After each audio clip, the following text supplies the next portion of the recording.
out. Looking good. How y'all feeling? Good. Ready to make this work. Yeah. Get your show up. Got my close up. Just say y'all look. You check that up. I'm in the color. Okay. I like the adjustment. My chain good, right? You got Just real little bit better. A little bit, you know what I'm saying? This curl doing. That's wild, right Where there. you go? You know, You do got to pull it up? Oh, he said let him see. let me see. Trying to. Oh yeah, that's fire. Okay, let's get it. Still. I know they better appreciate all this. Y'all better appreciate all this. You better give me a mic check. Mic check 1 2 1 2. Mic check 1 2 1 2. Ooh, mic check 1 2 1 2. You hear me? I hear you. Oh. Clip. Where's the B1? Mic check 3 4 3 4. Mic check 3 4 3 4.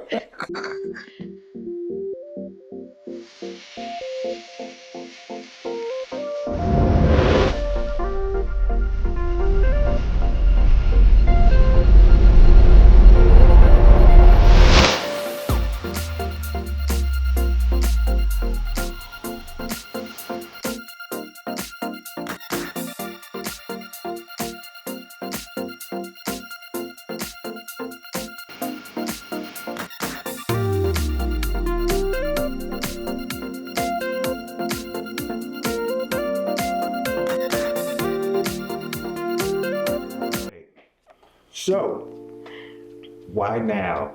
Why this podcast?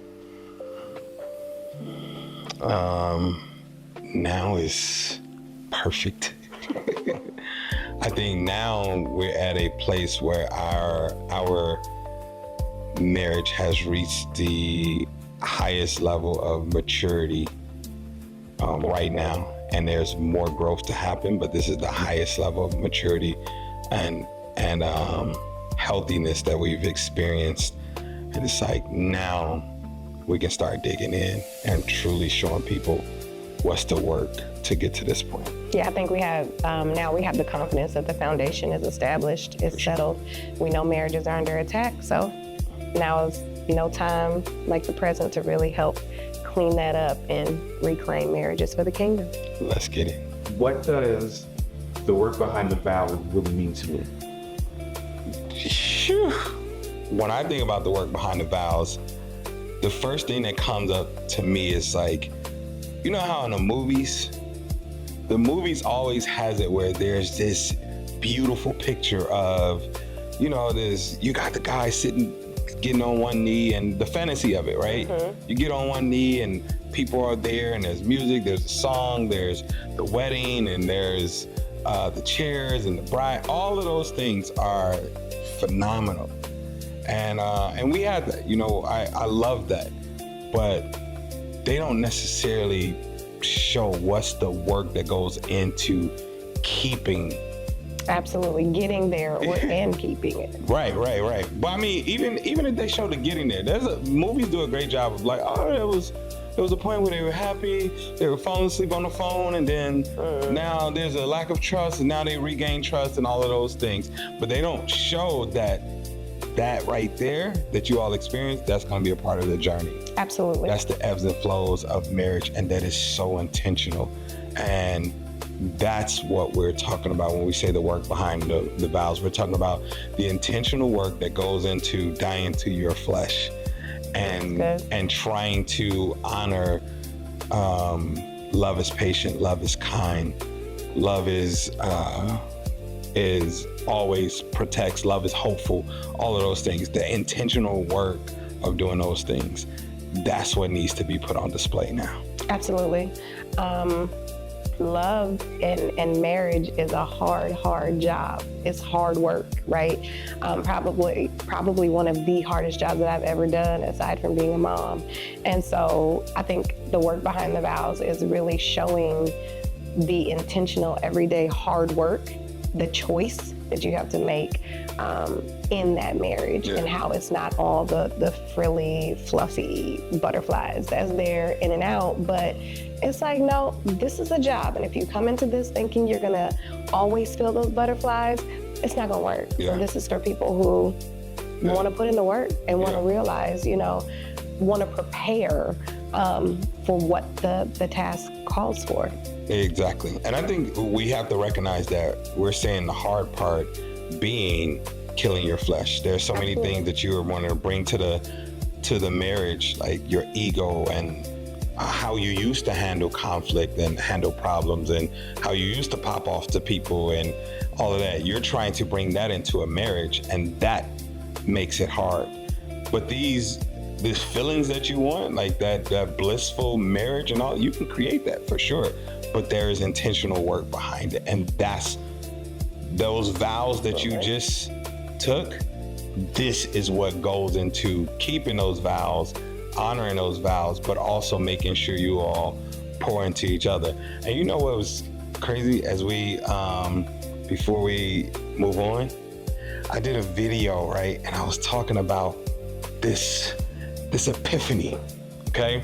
It's like, there was one time where you were saying to me, like, so, there were rejection and all of those things. And I'm like, babe, wow, I would love if you would do this, this, and this.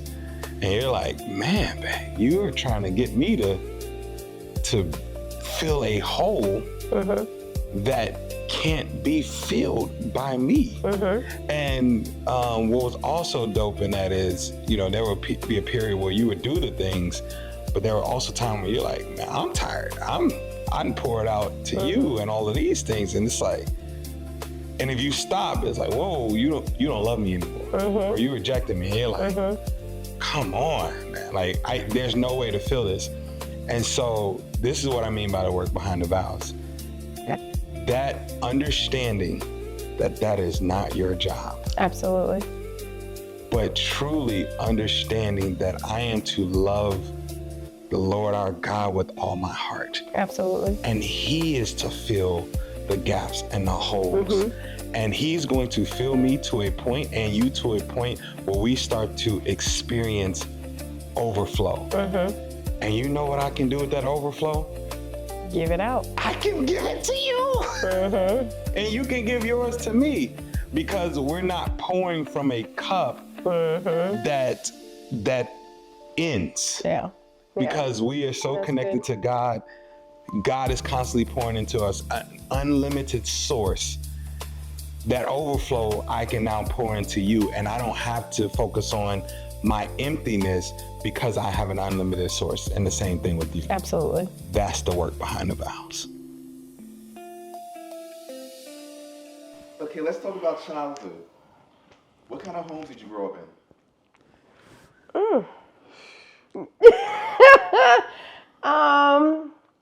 So I would say I grew up with both my mother and father alive.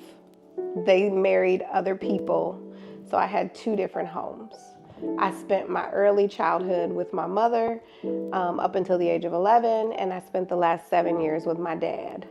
I love my parents. I would say that it was rough. We grew up in poverty. We grew up really just with what we had, like hustling and striving to get whatever we had.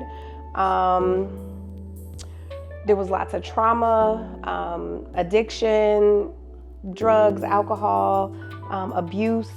And so, yeah, it was pretty rough. Praise God that I got out of it and got out of it to a point where I understood that there needed to be a shift and a transition to healing. So I would say similar. I think that was one of the things that connected us, where my mother was on drugs. Later we find out that she was also dealing with schizophrenia, like mental health. And I don't think that's something that people even knew or recognized then. So she was, even while I was living with her for the first 7 years, she was constantly in and out of my life. And then at 7, I went to move with my father. And so that was different, because one, on the other hand, I'm living with someone that I feel like is completely rejecting me, or abandon me. And I felt that, you know. And I'm going to individual therapy now because I still feel that sometimes, that rejection or that abandonment. But then on the other hand, I move with my father, and now there's two things there. There's one where here it is where my father is someone that is hurting because he didn't have his father in his life and he's still young. So there I feel like a burden to him. But at the same time, there's a level of pressure that he just brought that, you know, this is the standard and it has to be met. The standard always has to be met. And I'm grateful today, but then there was so much pressure to just constantly be great, constantly be on point. And if I didn't, then I definitely knew that I did not hit the mark. How did you first learn or not learn about love and relationships? Listen, that's a whole journey, okay? Coming from my childhood so my mother was not married, my mother was married to my stepdad. My father was married to my stepmom. They were never married together, okay? And I don't know that I would say either marriage was healthy in the beginning, just because of addiction, right? Because of all of those other pieces. So in my mom's house, it was absolutely, this is what not to do. Like, there was domestic violence, there was drugs and alcohol, like we were homeless. This is what not to do, okay? In my dad's house, it was kind of what to do because they at least had stable jobs and a house that they owned, and they like loved each other and they had communication. But my dad was an alcoholic. Right. And so I would be in there mad too. Like, this is everywhere. So I think when I came into relationships based on what I knew and what I had come from, my initial belief was everything that I would not accept. So when it wasn't about love, it was about safety. So I would come into relationships and be like, you better not put your hands on me. I don't need nothing from you. Yeah, so kind of come into it with a guard up and all of those Guard things. is up. Yeah. That was from the beginning because of what I had seen. I will not be your maid. I will not, like, all of these things. Not even at all thinking about love for real. There was lust. There was physical attraction. You know, that was a thing. But it wasn't until, actually it was pre-you, that I came to a realization that in my 27 years of life, or it wasn't 27, 22 years of life at that time, I had, you know, so many relationships, all different men. I was very intentional on the different types of men that I chose, and they all treated me the same. Like, I'm gonna give you a little insight into women. We go through things like, you know, I'm gonna get me an ugly guy. Cause he ain't gonna treat me bad. He gonna see how cute I am, and he gonna always wanna just worship the ground I walk on. For sure. He cheated. I'm gonna give me a short guy. Like, we went through all of that. And so I literally had this moment about 90 days before you, where I said, hey, okay, girl, all of these men are different. They are all in different walks of life, and the common denominator is you. What's up? Why do you keep attracting these men who do not treat you with the worth that God says you're supposed to have? Right, for sure. And what came out of that was the Holy Spirit saying, well, do you even believe God loves you? Like, what does God's love look like? Yeah. And so then I went on this personal journey to figure out, okay, what does God's love look like? How does God say that I am to be loved and I am to be treated? And do I do those things for myself? That's good. So when I started doing all of that for me and pouring into me and loving me, I then gained this new standard of what I was willing to accept and what I wasn't. So then you come around and it's like, are you loving me the way God says you're supposed to love me? Right. But it literally took going through a whole bunch of frogs to realize, hey, you're attracting the same man because you keep accepting the same thing. Like, so yeah. I think for me, love was, I didn't look at it, I looked at it differently. I more so looked at it as love hurt. There's a lot of pain associated with love, just because, again, I have a mother who is the lady in my life that demonstrates rejection and abandonment and doesn't necessarily want me or desire me, or at least that's how it looks from my perspective. And it's like, man, but then, I have a father who at times it feels like I am a burden to him, or this is not something that he was planned for or ready for. Again, later on, I understand that, like, man, he was hurting himself. But in that same thing, I'm able to see the type of love that I demonstrate to my family, which my father was a phenomenal provider. I never wanted for anything. I never needed anything, like none of that stuff. I never felt like we were gonna lose anything. And if we were, then I didn't know it, or neither did I feel it. Work ethic. So I look at love as like work ethic and consistency and execution, because that's what he demonstrated. My grandmother, she brought a softness to it. Whereas I remember when I lost my virginity, my grandmother, I felt more comfortable telling my grandmother than my father, which is crazy. So I tell her, and she's like, oh, God, she's just, I don't want to know all the details. I'm like, no, you don't know. I'm gonna tell you. So this is what I did.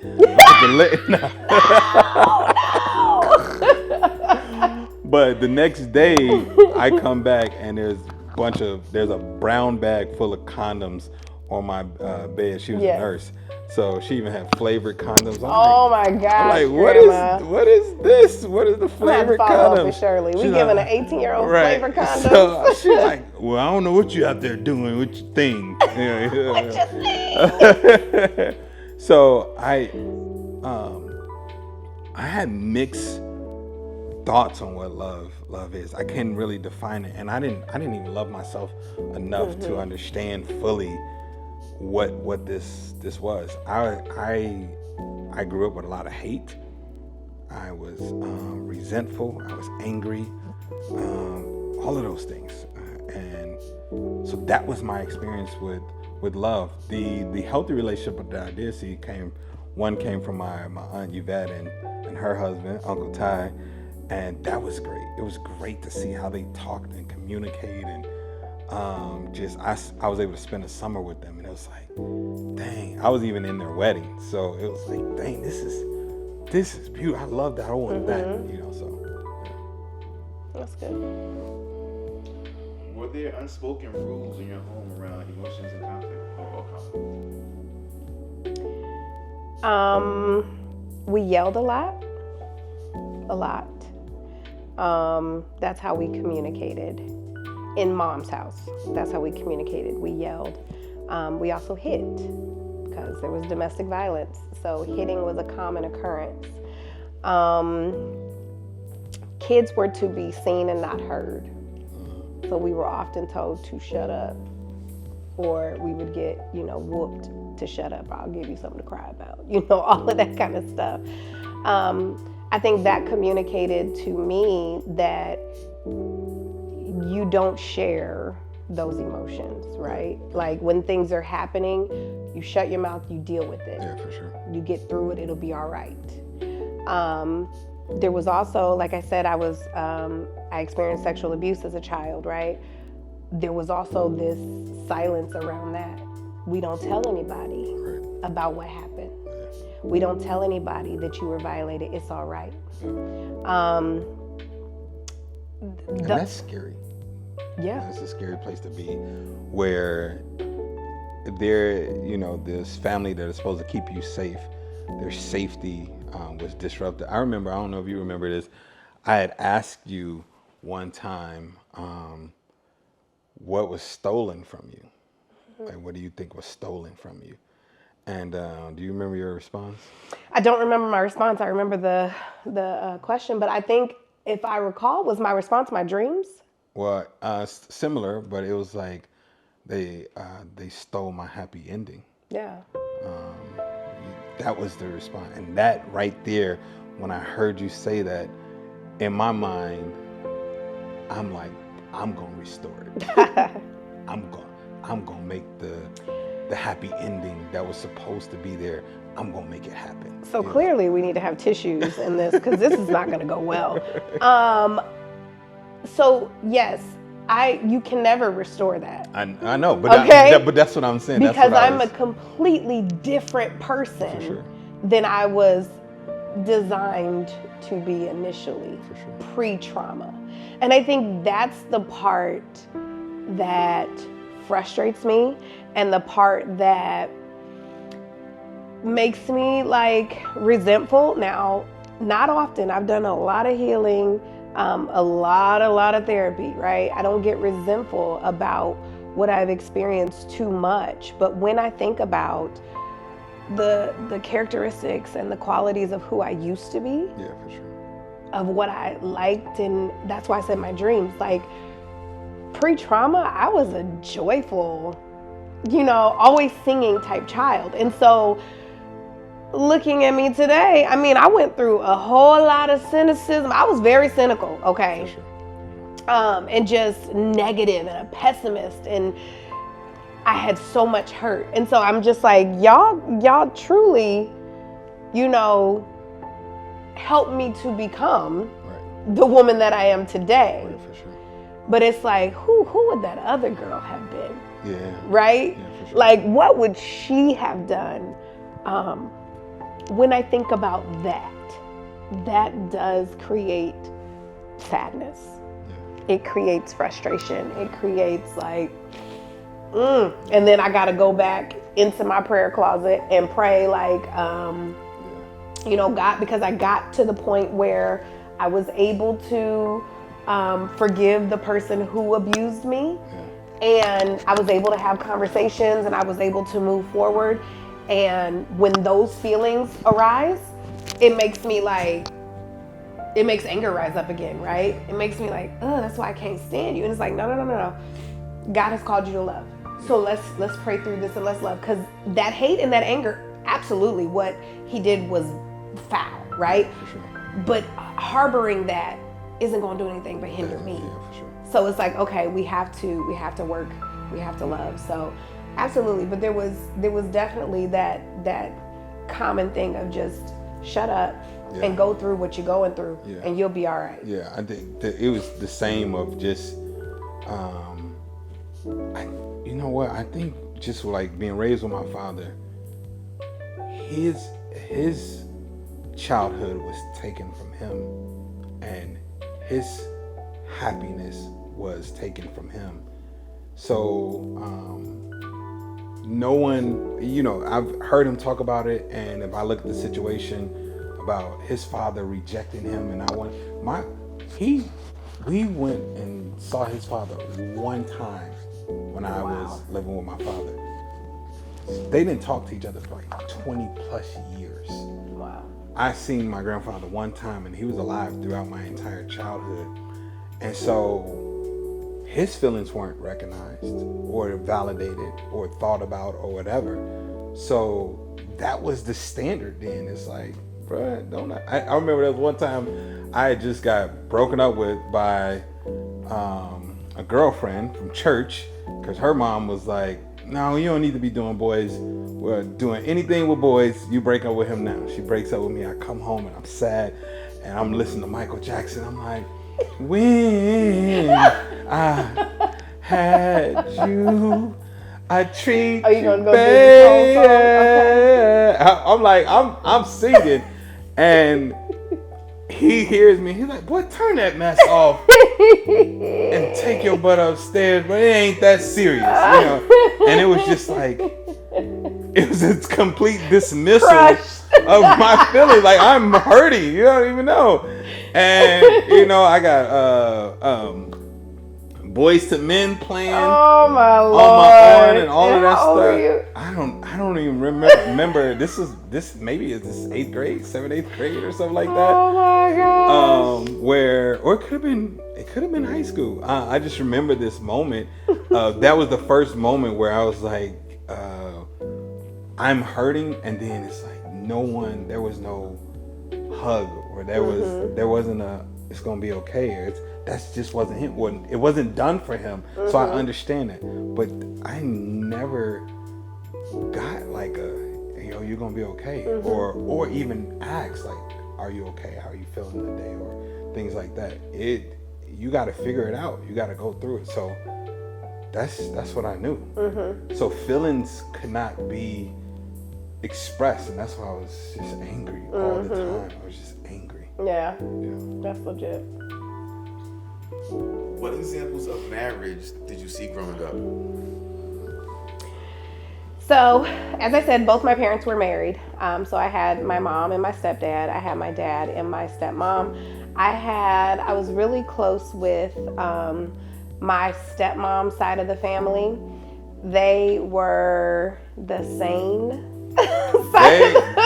They're the side that I'm used to hanging around when it comes to my family. Yeah, yeah, like all holidays, all things. And so with my stepmom, she has 2 sisters and 2 brothers, and they are all married in healthy marriages. And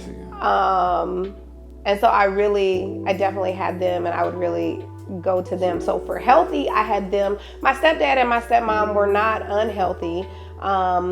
It's just initially they were. Your stepdad? My dad and my stepmom. Okay. Excuse me. Yeah. My dad and my stepmom were not unhealthy. Initially they were with his addiction. But he sobered up and things definitely were better. Absolutely. My mom and my stepdad were absolutely the example of what not to do. For sure. But here's the thing, we would go over to her mom's house, and that's where I can do some of the stuff, we playing dominoes, we're slamming a domino, but every time you knew there was going to be some type of argument that breaks out, amongst somebody. You knew there was going to happen, the other side of the family. And that's not the part that's bad. I'm not saying that bad. At Black Gather, even at my stepmom's house, you could play dominoes or spades or something. We did actually play games at holiday, at Thanksgiving. Don't do my family. Don't do my family. We play all right, two words. Movie, what's that? Charades.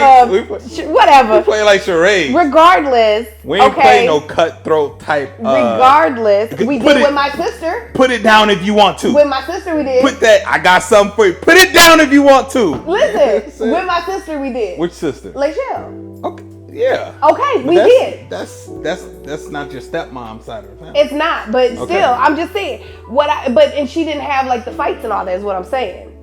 Okay. But now this is what I'm saying. The cards and spades, all of that's not bad. The things that made I wouldn't bring it up since. Yeah, the things that made my mom's home the example of what not to do was the addiction, the abuse. And abuse. Sure. Absolutely. All of that made it you don't want to be here. Yeah. So that was that part. Yeah. I had two examples, but both of them weren't necessarily in my home. One was both are my aunts. One is my father's sister. They live in Jersey, my Uncle Ty. I love them. And then the other one is my grandmother's sister who lived on the north side of Chicago, my Aunt Sandra and her husband. We would spend Christmases there, things like that. And they always seemed so put together. They always had... hanging out with your family was like hanging out with my stepmom's family. Right, for sure. Absolutely. Yeah. But we weren't hood. But then we go to your mama's house. And it was like being at my mama's house. I'm just saying. Crazy. But the thing about I wasn't necessarily raised there. So even when I go there, it's like, okay, all right. Cut it out.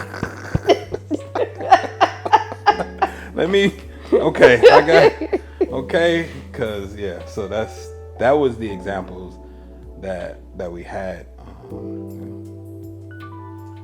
What did being a husband or being a wife mean to you before marriage? So that word submission was a curse word to me before marriage. Okay? Because when I thought of wives, I thought of submission in the sense that they have no voice, they have no being, they are maids, they do whatever he says. Right. And I vowed never to be her. Right, for sure. I was like, I am not. Right. I will not be her. Right. Nor did I want that though. Right. Definitely that's what I thought. Like I thought a wife was to just be at his every beck and call. For me, it was as a husband. I didn't really know. I only knew about the standard of being a phenomenal man, and that was my father protecting and providing. That's what I knew. So I'm like, it can't be any different, being a husband. I'm going to make sure I protect. I'm going to make sure I provide. That's what I always felt from my father. So that's what I wanted to bring. I also understood that there was a point where my father was like, he used to play because we watched 5 Heartbeats, and there's a scene in 5 Heartbeats where the guy was like, man, you ain't got your woman in check? Because she was talking or whatever. And so I remember you were giving your thoughts or something, and he jokingly was like, you ain't got your woman in check? It's like, what? And so we had conversations about that, like, you know what, you got to tell that woman. And that's not something that I wanted. It was like, for me, that was a thing that was so attractive about you, was the fact that your mind and your thinking and the way you read and would read books and research and your intelligence. And I was like, and I'm like, so for me, I genuinely looked at it like, oh, I'm about to have somebody that we're gonna build something crazy with. This is gonna, and that's, that's what I've always tried to do, is whenever I have an idea, I'm like, babe, we can do this together. So that's why you come with those crazy ideas. You see what I'm saying? And I know that I always look at it, I'm like, I know my ambition and my execution, I need baby's mind. If I put my ambition with her mind, with your mind, like, we will never lose. And that was my thought. Like, so the nerd in you is like what really was so attractive. And the fact that I didn't have to make all of these decisions on my own. So I didn't want to have a marriage where it's like, you do what I say. Then that means that I have to think for both of us. Right. And I'm not. That for me that's dumb to me. It's like I just lost the value of having both of us. I just lost that. The Bible talks about in Ecclesiastes, 2 are better than 1. It's like, you know what I'm saying? And then when you add God to the situation, we at that third chord or whatever. But understanding that the power of 2 is just phenomenal. And I wanted us both of our minds going, both of us to be able to look and seek out solutions for problems. And that was important to me.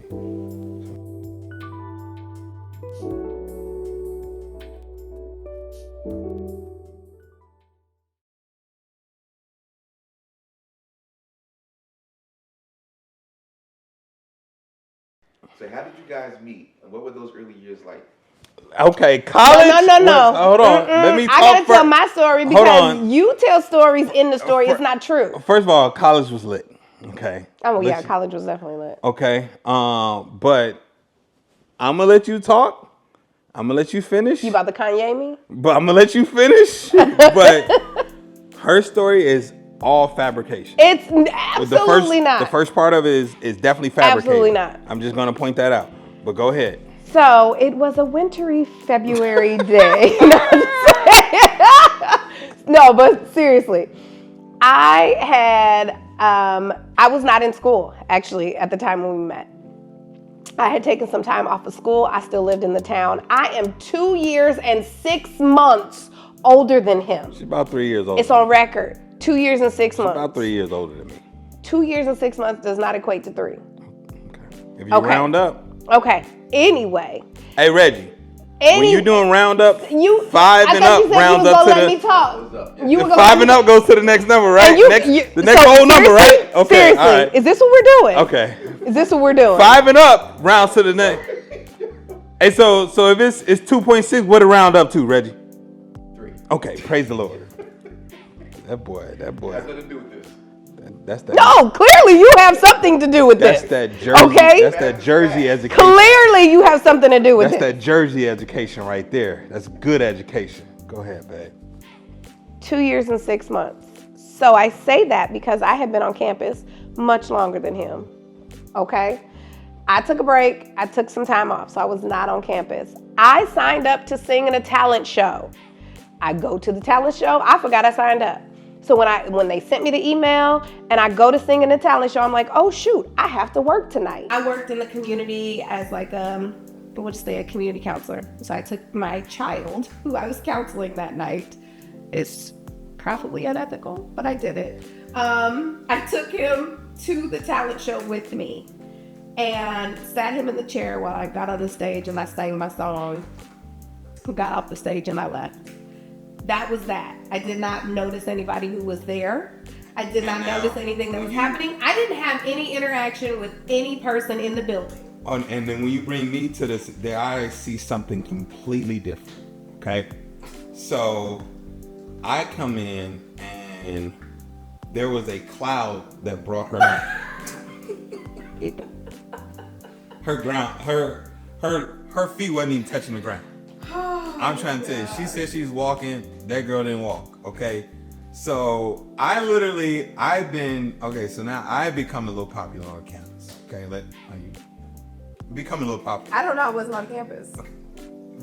Stop playing. That's why they asked me to host the show. He was hosting the show. I didn't even know who was hosting. So I didn't know him. Hosting a show on the campus in front of the black campus, there's a little popularity that comes with that. Okay, I was pretty known.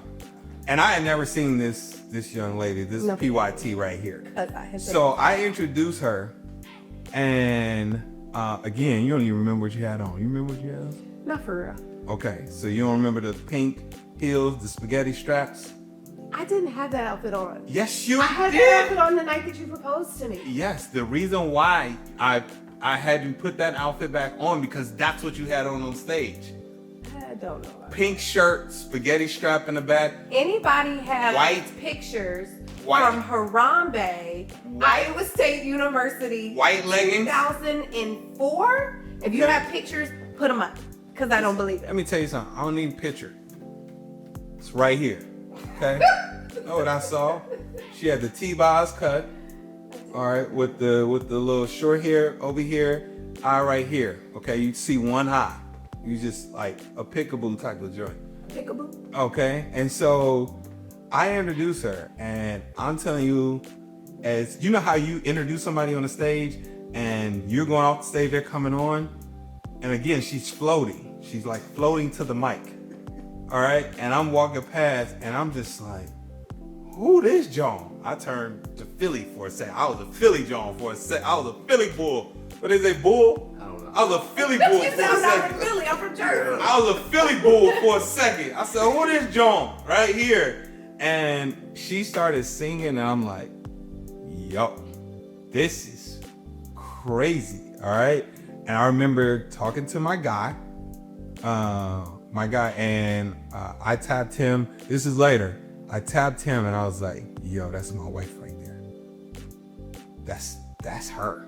That is her right there. Who is she? Where's she from? Where's she been?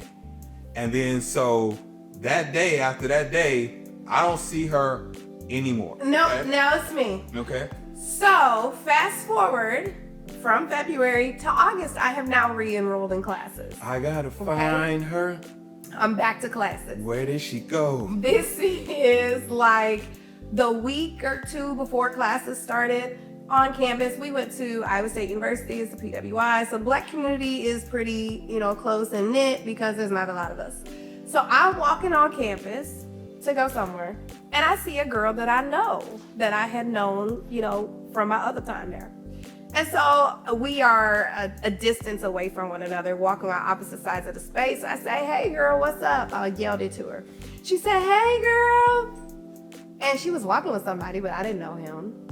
And he says, that's all you see? That's all you see? And I literally, that's what I said. I'm like, she is so disrespectful. I said, hey, and kept walking. Like, I don't even know who this dude is. So, Girl, you seem to think you got away from me. oh my gosh, Got me. Donnell, stop it. So the same day, I'm now in a common space outside of a dorm room with some other black people. We're just laughing, talking, doing whatever. And I see him come walking up. So I reach over to somebody and say, hey, who is that walking up? And they said, oh, that's Big Rob. And I said, oh, okay. So he walks up and I say, hi, Rob. And he goes, hey. I said she want me. I said, She want me. you said, hey, but what's my name? He did not know my name at all. Okay. Fast forward 2 weeks. I am trying to drop an 8 a.m. Now, let's be clear. Let me set this thing. Fast forward about 2 weeks. School is starting back. Yes, school has started. Okay. I have a philosophy 201 class. That's exactly I get what there it is. on time. Yes, you did. Okay. And then this pretty young Joan come in here. Oh, late. my Lord. Okay, she come in there. She come in there. She late though, Reggie. She late though. And I said, "Oh snap!" I wasn't that late Right. because I was there enough to get signed out before class started. Okay. Okay, so you don't weren't make there it when seem like I was late. You weren't there when it started. The class hadn't started yet. No classes started. It had not. Yeah. There was a line of people trying to get their thing signed to get out of the class. That's blurry. That's what. He So makes stuff up, y'all. I seen her. She comes in, and the whole class. I'm not listening. I don't know what the dude said. She's sitting in front of me. I'm just looking at her, and I'm in my head like, okay, all right, she ain't about to leave this room again, leave my presence again, and I don't. Okay, bag her. Okay, we gotta. Reggie, we gotta bag her, Reggie. Okay, we gotta get her up out of here. And so I'm like, hey, all right, how I'm gonna approach the situation, what I'm gonna do, and then so I figured I would just wait out in the hallway after class. I see her going to talk to the professor, so I'm like, well, shoot, let me scoot down there, and I say, what you talking to the professor about? That's not what you said. That is what No, I it's said. not, and that's why. I said, why you talking to the No, professor? that what is did I not say? how you What did I say? started. What did I say? Your opening was, I know you ain't trying to leave me. I did say that. We were I was in a line. I don't even know this dude. I was in a line with other students to get my class changed because I knew that. And you said, yeah, I can't do this class. I said I can't do 85 classes. I don't do that. What I say after that? I got you. Like, No. What did I say after that? Do the whole. you said we could do the class together. I said, and then I said, Give me your number. I'll give you mine. I got you. I'll make sure we get to class and we do all the work. Call and wake you up for the class. Right. I said, give me your number and I'll call you on class days to wake you up. And you gave me some like, all right. And I said, That's pretty good. That's pretty good. Come on, Reggie. Is that on fire? That was pretty good. She trying to do me right now. I said, yo, no, you ain't gotta worry about That's it. not gracious. I got you. But the reality is, I was naive and not paying attention. Like, I didn't know he was hitting on me. I was really like, I don't want to be in his class. Like, I just, didn't pay Don't attention. worry about that class. But now here's where the sketchy behavior comes in. We're about a month into this class. Mind you, no, he's not calling me to wake me up. We barely attend the class. Let me say that. Did not call me at all. We barely attend the class. He's calling me at night. You want to come study or do you got some spaghetti? Like, he's calling me at night. It's not daytime. You call me about the spaghetti. I'm just saying, it's not daytime. Okay. He's not doing that. But he did call me and say, hey, my fraternity has a study table. Would you want to come to the study table? Like, we just study, we talk, whatever. I was like, oh yeah, that'd be cool. I'll come study. We could study philosophy, class we haven't been to. So, okay, let's do this. I go to the study table. I'm sitting there with him, his fraternity brothers. It's fun. Good times, right? He then says, so, who have you dated around campus? Now, mind you, I was at the campus 2.5 years before him, okay? When I graduated in 2000, he was like a junior, okay? So, I I said, I'm now a junior. I've dated a few people, but none that I'm interested in talking about. And he says, oh, okay, like, and this man starts naming men that I dated from my freshman year in college when he was still in high school. How do you know men who no longer even attend this university? Research. How do you know Research. these men that I've dated? Research. And he says, I did research. I said, oh no, you're a stalker. That is what I see, is you're a stalker, because there's no research. What are you talking about? What he later says is, guys actually talk more than girls. You just got to ask the question to listen. And I was like, okay, that's crazy. It was crazy. So he then unfolds the story that when he seen me, this is later once we're finally dating, that when he seen me in February, he told his friend, hey, that's my wife. And from February until August, an entire 6 months, he would strategically go around and ask everybody who I was. I'm like, yo, Who I was and who I dated. Who she been with, all of those things. I wanted to make sure I'm not shaking another guy's hand that she been like, yeah, I ain't, all of that, okay? So I jokingly say I married my stalker. Yes.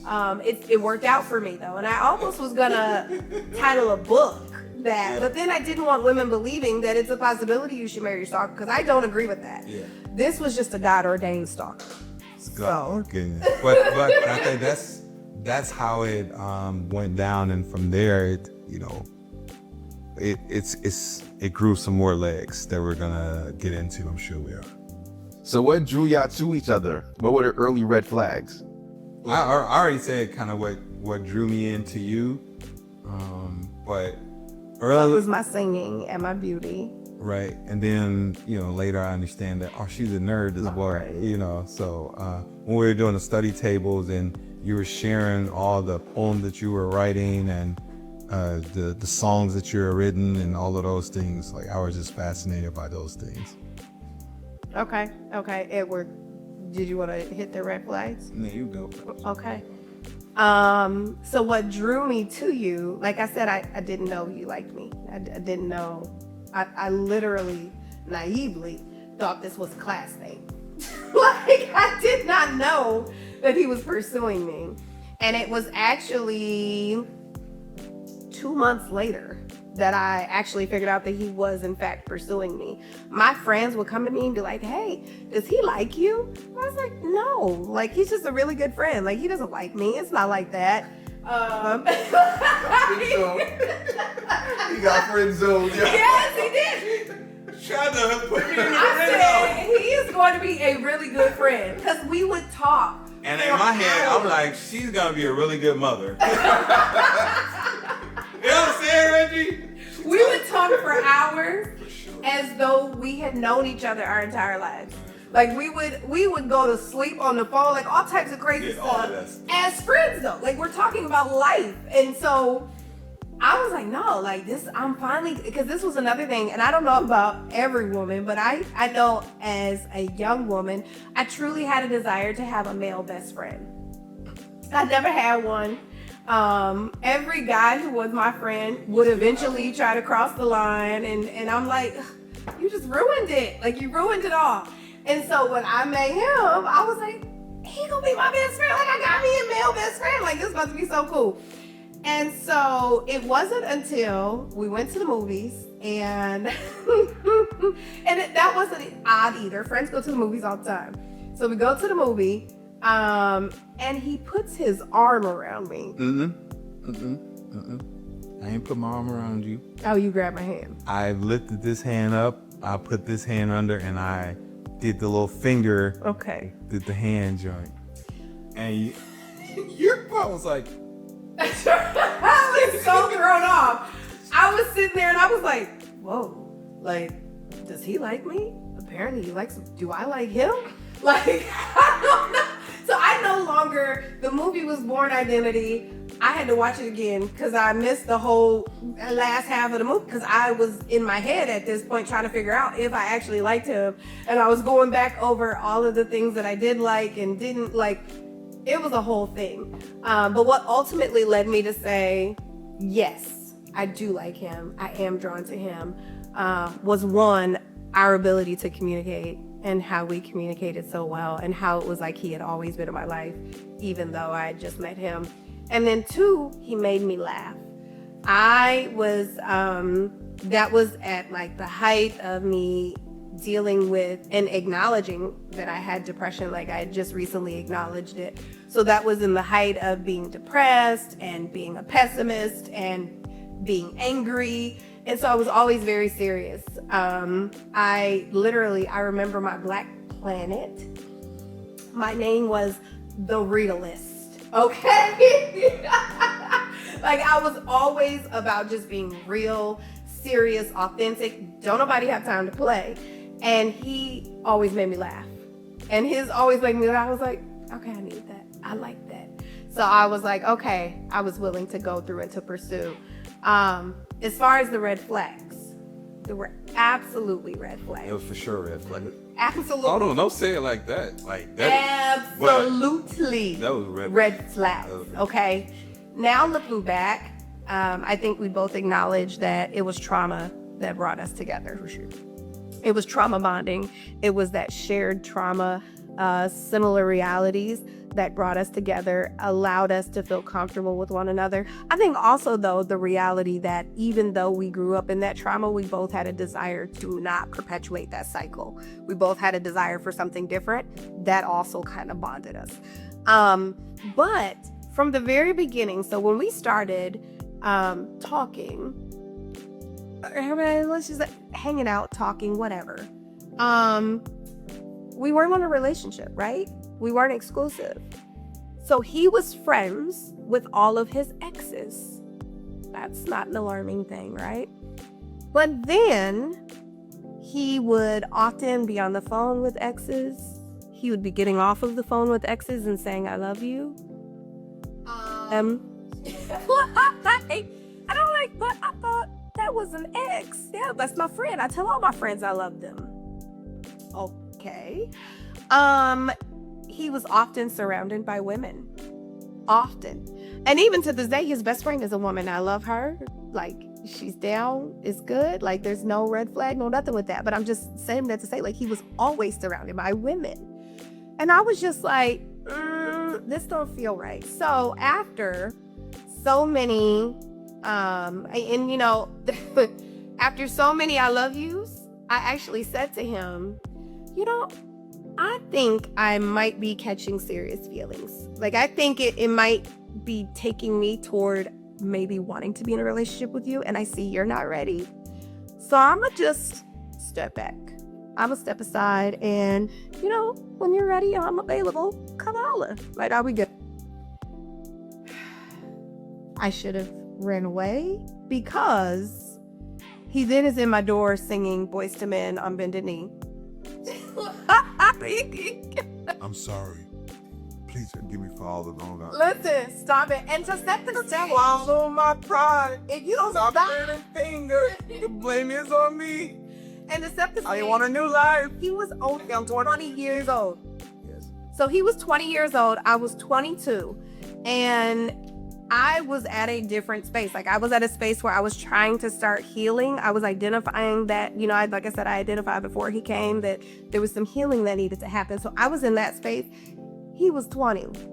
He was in the height of discovering the world. As they say, his nostrils were open, right? So when I said that to him, he came singing the song, asked me to be in a relationship with him, and he was going to change and everything was going to be right. And of course, I mean, play the symphony. Wasn't that the truth? No. Like, so here's the thing with that, and I would say red flags, I can identify red flags even in myself on this, because I definitely was not ready for a serious relationship. What happened was I was telling my father about our relationship, and I had told him, like, man, this girl, I said, Pop, this girl took away all my drawers that had holes in them, and she bought me new drawers. And he was like, hey, son, you better marry that girl. This is what he said. He's like, you better marry that girl. And as I'm telling him these things, he's like, man, it sounds like you got a good girl there.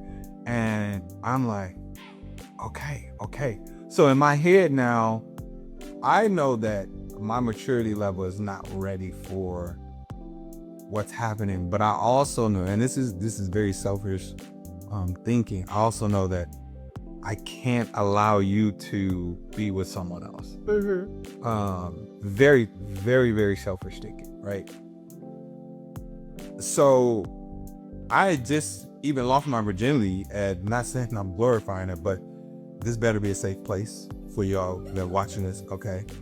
I just lost my virginity. I'm still like, whoa, hold on now. What did we just fall into here? You know, and I am now, you gotta look at, my childhood is very restricted. Like I didn't go to parties. I didn't do a lot of things. And so now I'm going to parties, I'm hanging with people, I'm the life of the party, I'm popular, all of these things. And then you come and it's like, oh shoot, this is a great girl. My father validates it. I respect his opinion a lot.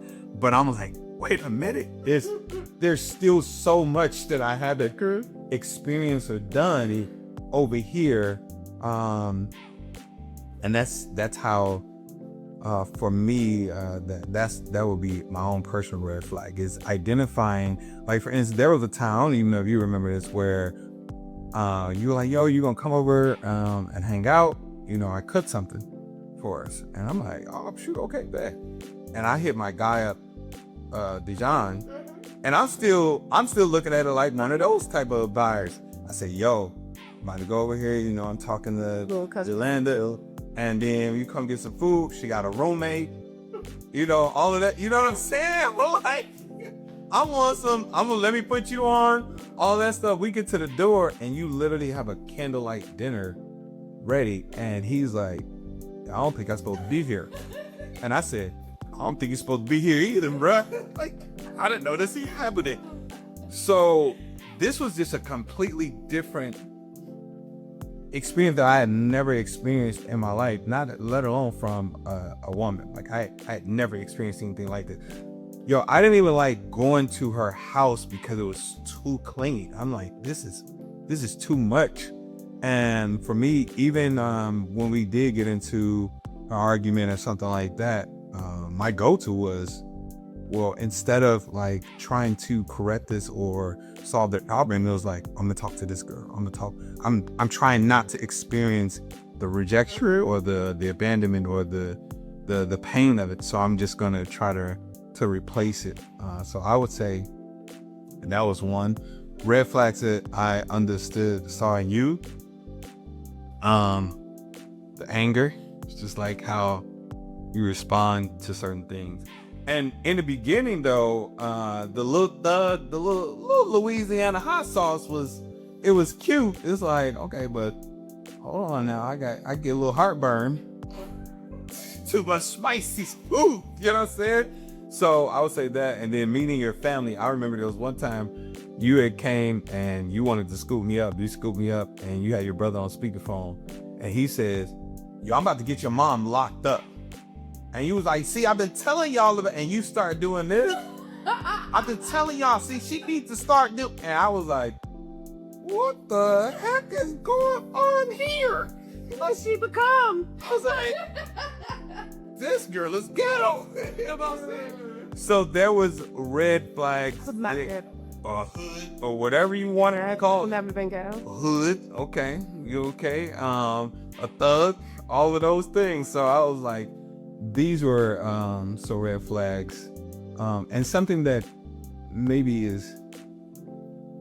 that has impacted us, but I wouldn't necessarily call it a red flag, is the abuse. I didn't know that would be something a journey that we would have to navigate together. I didn't know how real it was until it took a while for you to get it. Yeah, for sure. Until we had the phone call with, so they're literally the guy that had molested my wife as a child, his kids started going to the school that she was working at. And he's now trying to communicate and all that stuff. And there was one time where she's pregnant. He sees her and he puts his hand on her stomach, and I'm like, nigga, what are you doing? I said, that's what I said. You being real? That's what he said. It's like, nigga, what are you doing? And I'm like, I'm about to, because back then it was, for me, I was very aggressive. Like, I'm just, if we got to go there, we're gonna go there. And then later on, she had already told me who he was, so I just honored that, but I didn't know the severity of it until they have a phone call. She had them on speaker, and a man is apologizing. He reached out and asked to talk to me. Yeah. And I was like, no. But he kept reaching out. Yeah. And so you just convinced me to just go I ahead. said, no, let's go on this one. How did I? Yo, I'll be right there. If ever anything go down or you feel like you're uncomfortable at school, I got no problem coming up to the school or whatever. But to hear my man, and he talked about how this was done to him by other men and all this stuff, and Women. other women, and but you know, he was apologetic and all of that. But at that moment, I was like, that's wild. So I would say that would be something that I didn't know that we were really gonna have to navigate. Yeah, I was going to say a red flag for me was probably the depression and my willingness to just leave. Because that's what she's a runner, she's a track star. Like, that's what I ran my whole life. That's why, I ended up in college to try to run away from where I was. And so, I didn't go to college because I wanted to learn. I didn't. I went to college just to get out of my situation. And so I thought, like, definitely that was a red flag. Anytime I'm like, listen, you're doing too much, I'ma just be out. Like, I'm seeing all the girls, I'm seeing all this, I'm out. I'm not doing this back and forth with you. And so, yeah, that and the depression was heavy as well. So when did things start to shift from excitement to challenge? So things start to shift from excitement to challenge when I proposed. I think that was the part where I proposed, which was great. We actually moved in together, and we were starting premarital counseling, and then our pastor was actually talking to us about, we need to move out of the same spots. But I think now you want to go from there. I don't. So that's where it shifted for you. I don't think that. Because the question is, when did it shift from excitement to challenge? I think that our relationship has always ebbed and flowed. And so there's always been this level of excitement that's going through, and then several challenges that arise. When you proposed and we went through that, or you had that shift, that was a challenge that came. And so we, spent 5 years on and off figuring it out, right? But what I'm saying is, I'm seeing, for me, there's a clash where the clash of, I would say, how I'm feeling towards you, like when cause we're moving in together, and just maybe the responses, the anger, there's a bit of coldness. So for me, I'm now at a point where I'm entertaining and I'm not saying that's the cause, right? But I'm saying in that, through me, I'm like, I'm feeling rejection, I'm feeling abandonment, right? All of these things. So now I'm entertaining whoever is willing to give me validation. Absolutely. So I'm saying the challenge came now when I think we're about to make this move, but we don't know how to reconcile. We don't know how to navigate it. We don't know how marriage looks. We don't know how to take ownership. Let me just speak for me. I don't know how to take ownership. I don't know how to necessarily lead. I don't know how to not operate in my anger or my hurt or sadness. And the only way I know how to do that is by seeking out someone else, or just being willing to entertain these lustful feelings that I have. So in hearing your answer, I agree 100%. And it just hit me in your answer. It's like, oh, but we're focusing on college. because You're in college, yeah. yes. So because I'm like, I don't know that once the challenge was solved, that there was never another and the excitement didn't wane. And so it's like, no, it probably did. But in college, when did it transition? And I think I would agree. Like, I think that transition definitely happened with the getting engaged. Because I remember we moved in together and I had never lived with a male ever, okay? I had female roommates and we were, this is the thing, my female roommates, we were the same. Right. Everybody cleans up after themselves. We keep our spaces clean. We keep our stuff in our way. Like, we did have one messy girl. Yeah. All of her mess stayed in her room. Yeah. And we would go to her like, hey, homegirl, you left this in the sink. Yeah. Like, get your stuff together. Yeah. And so, that was that. To move in with a man who does not come from that same cloth, okay? For me, I was like, what? It was a red flag, because it was like, you about to be out here submitting. Like, that's what it felt like. Like, you're about to be cleaning up after him and cooking for him always and doing all these things, and he's not gonna do anything. Right. He's gonna go to class now and work later. Right. And you're gonna be made to take care of all of this. So yeah, that definitely was when it turned into a challenge. Like, is this what I want? Right. I don't know. Right. Yeah. Yeah, I know. And I think both of us were feeling that, where it started to become more real to me. And then that's when it all shifted. Whereas now there's a young lady at work that compliments me, and my eyes are now just wide open. And so now I'm entertaining conversations and late night conversations there. And you end up finding the messages. And y'all, I went viral before viral was a thing. Because not only did she find the messages, but she then, as I come home, because I tried, she's like, hey, babe, can you come home right away as soon as you, and I'm like, I said, can you meet me at home? I was on campus. yeah. And then I was like, oh, okay, cool.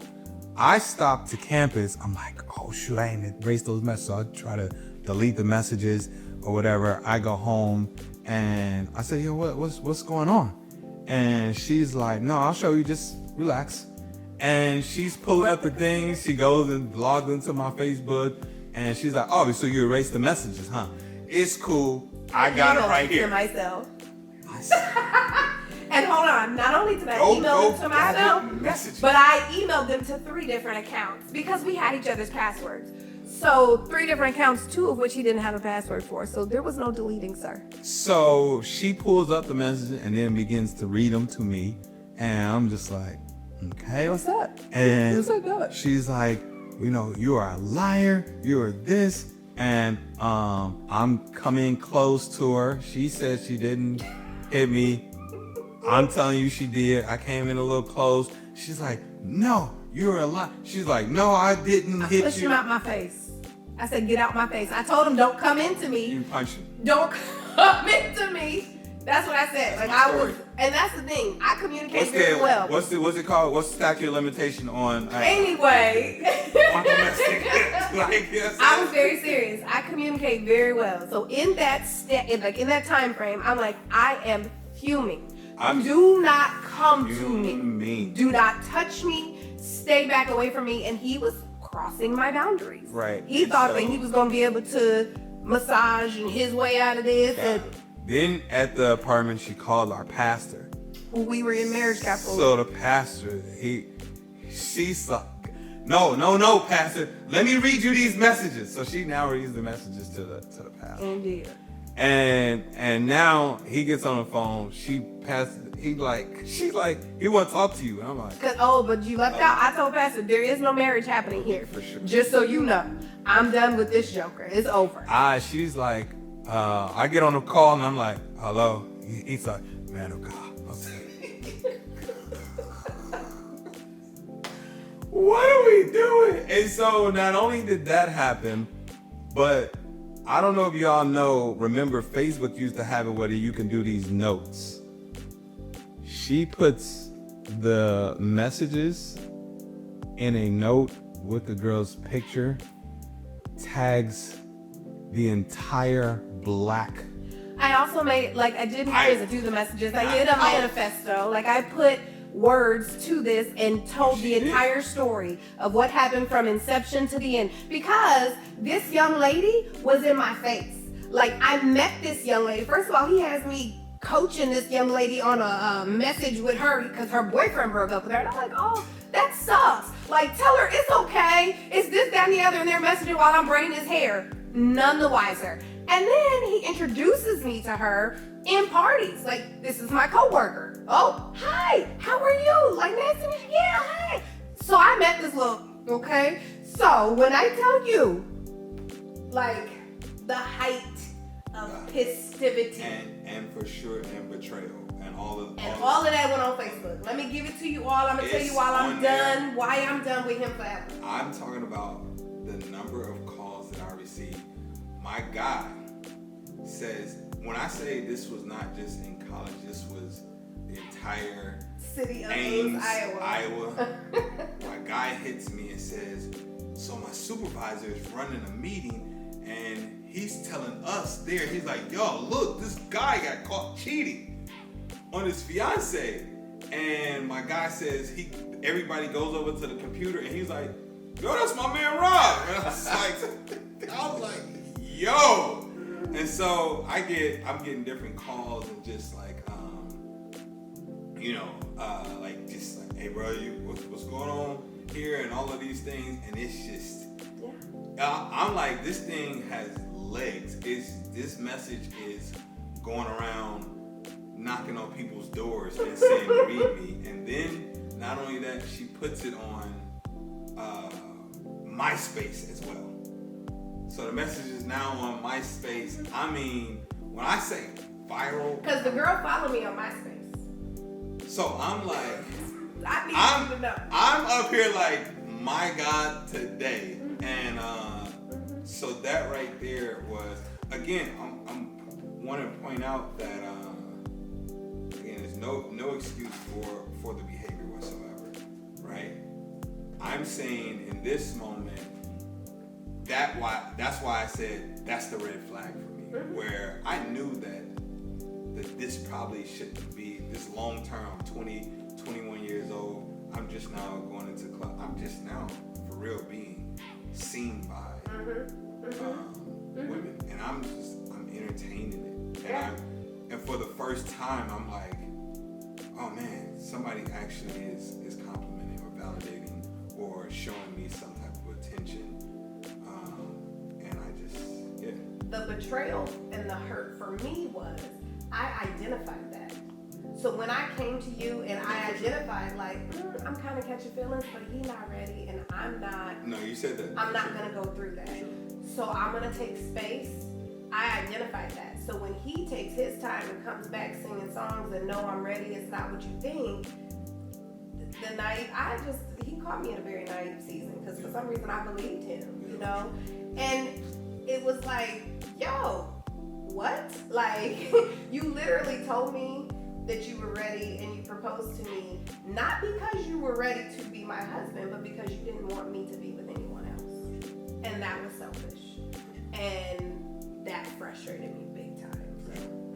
So I think that was the challenging part. That was the shift of it all. And now we had to act. That's what the work behind the vows is about. Like, how do you, there's so many people from college that's like, they'll see us and like, yo, I remember, dang, y'all are still together, and how you work through that, and it also became a symbol of hope for certain relationships. Listen, I have a friend who, early on, she don't do it no more, but we would get together with them, and she would look at me and she would say, is he still a hoe? And the funny thing about it is, because what she's referencing is a party where I was intoxicated at the party, he's intoxicated. We were actually not together, and I'm across the room yelling, he's a hoe! He's a hoe!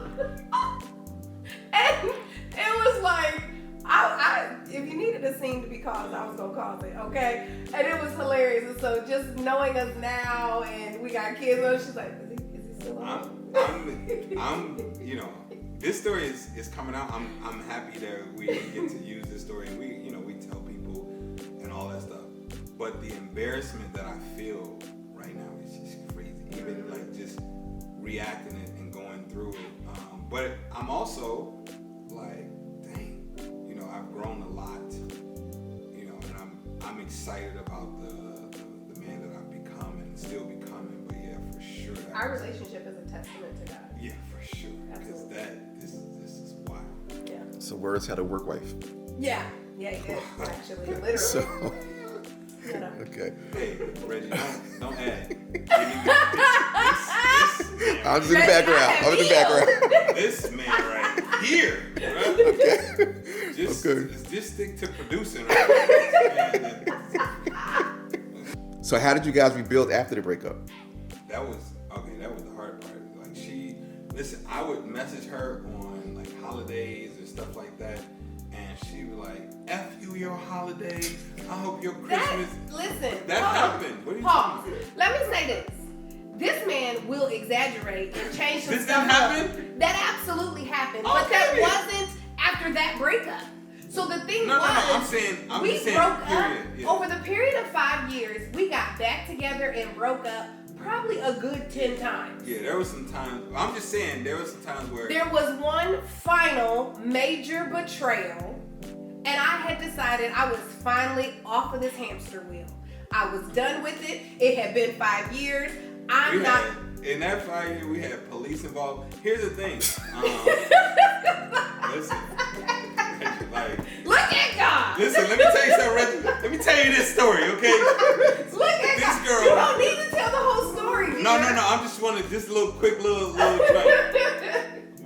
Okay. So we finally getting back. This is maybe One of the times we I don't made know, up. Yeah, Oh, one of the no. times we made up. We get back together, and then I'm about to go to class. I leave my phone. He left his phone at my house. And then I get to class, I'm like, oh God, I left So what my did I phone. do? I tell him, first of all, I'm in his phone. I why know you his in my password. phone? Like, why you? I know his password. Why you I'm in in my the phone. though? So I come to the phone and she is cutting up Engagement pictures? pictures of us, and she's like, I'm so sick of this, I'm tired of and your all this mess. stuff. And so, listen, I'm now trying to leave. I'm like, you know what? F it, give me my stuff, let me leave. All right. And she stands in front of the door Not true. while I'm trying to leave. So I threw his stuff down the stairs. Okay. He was mad that I threw his stuff, but remember when he says he got hit initially, which I say I didn't hit him, I pushed him, he was doing that same thing. He was trying to hold me and get in my space. And I'm like, leave me alone, get out. So I run downstairs. Yes, And I run blocking me downstairs. from leaving. He comes behind me, I am at the door. I'm like, I want you to just get out. Well, I want to talk to you. You No, don't want me to I wasn't leave. trying to You talk. threw my stuff I was down trying there. to If you get my wanted me to stuff. leave, you wouldn't have threw my stuff. Your stuff is right there. Get it and And go. guess what she says, Reggie? I'm going to call the police. She says, help, somebody call the police. So listen. And sure enough, I still loved him too much to actually be the one to call the police. I had my Help. phone. No, you got to tell this part. I had my phone. I said, hello, I need you to come and get him because he won't leave my house. Thinking he was going to leave, I hadn't called anybody. My phone rings. And I'm like, oh my God. and somebody she just yells out, help, somebody call the police. I opened my And front sure door and enough, yelled at him. the police didn't come. The police come. And I'm looking I said, oh, there's a police car. So I'm like, oh, shoot. And it happened to be one of my frat brothers that is a cop. And so I said, oh, I'm good. No, let me tell you, this right here, I don't give a fuck about what she's saying, all this stuff. Like, I just go off and he's like, yo, calm down. His partner, I hear his partner says, hey, you need to tell him to calm down or we're gonna have to arrest him and get him and put him in the back of the car. I hear this and I says, I'm done. And I go quiet and all of that stuff. And so I'm just saying it was still not done because of, like, I think I ignited all the things that she had started to repair was now being reignited by my behavior. Again, not excusing my behavior. I'm saying this is something that I caused on our relationship. And the final straw happened where she was no longer wanting to communicate. And there, I think we did go a certain period where we did not talk. Like, Yeah, we didn't talk like, for 60 days. Oh yeah, okay. So it was like 2 months, which is So no he was talking. texting me. This happened early November, where I was like, I'm done. Like, this is the last time that you will disrespect me. I'm over it. And fast forward to Thanksgiving, he's texting me, Happy Thanksgiving.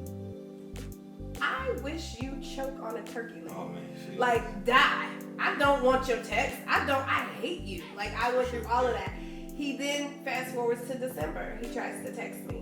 Why are you texting me? Like, I do not like you. Like, I was so mad. I was done. Like, I was done. So and then there's a period where, I think after that we didn't talk either, but. We didn't talk until my birthday. Okay, so now we're talking about February. And then I'm at a point where I'm like, oh man, this is just, crazy. And so this time, I think this is when you were going through the process. You would start going back. I started the process in December. So in December, every year we would have a fast that we would do when we were in a relationship. So we would fast from a couple days after December until my birthday. And so, but when I was mad at him, I was mad at God too. So I cussed him and God both out. And I told God I'm done with him too. Like, I'm not messing with neither one of y'all. You can go with him and y'all can be together. And so come December, I literally said out loud to God, and just so you know, I'm still gonna do this fast, and it ain't about you. I'm doing it because this is what I do. And so I often say, like, I think God just sits and looks at me and just kind of rolls his eyes like, this girl. And so I started the fast. About 3 days into the fast, I was laid out on my face crying, and the Holy Spirit was just revealing to me all of the issues and how I got in the way of God's design from the very beginning. And so with that, it was like, oh, okay, I need you to focus, go back to what you had started before him, and get to focus on me and loving me, and how do I love you, and what does love look like between us. And so that's when I got back in my self-care bag. I'm taking myself on dates. I'm taking care of myself. Like, the hate and the anger started to subside. Like, I was good. He reached out toward like the end of January, like just before my birthday. Right. And he sent me a birthday gift. I never answered his calls. I didn't answer his texts. Like, there was no more hatred that came back, but I was just like, absolutely not. Like, I won't open that door again. And then he says, after he sent the birthday gift, I said, thank you. And then he says, what about, like, if I just called you around lunchtime every day? And I said to him, you can call, but I'm not going to answer, just so you know. And he was like, oh, it's fine, I'm gonna leave a voicemail. I said, okay, cool. So he started calling every day, leaving a voicemail. Okay, I sent my man to the streets. Okay, and I said, you want to be in the streets in November? You could be there. And so he was out there for about 90 days and came back because I apparently was cold in the streets.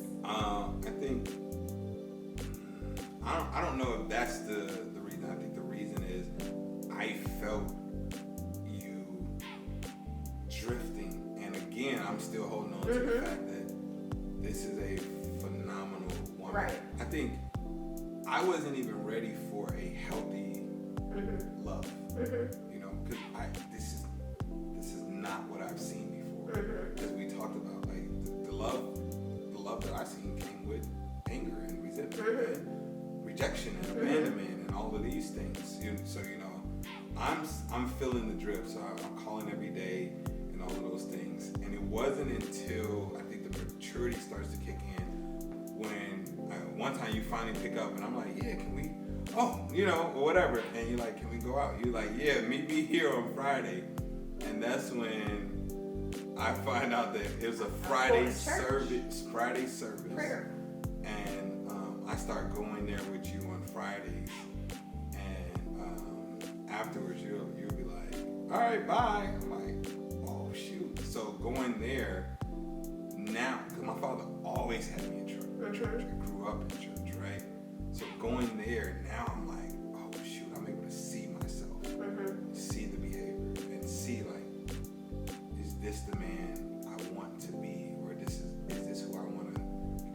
I just remember us having a real conversation, and I was like, no. I want you. I just gotta end some things. I gotta do some things, and just if you could give me this much time. And he was like, I'm not giving you anything. If I'm available, I'm available. If I'm not, it is what it is. And I was just like, oh God. And I just remember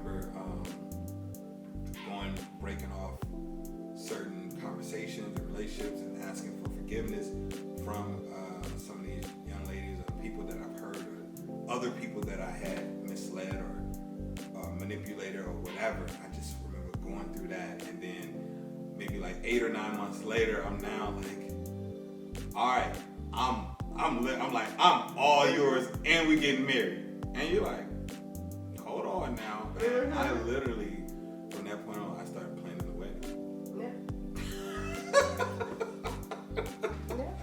That's crazy. And when we got married, we weren't even like in an official relationship. Not at all. I'm just like, hey, so.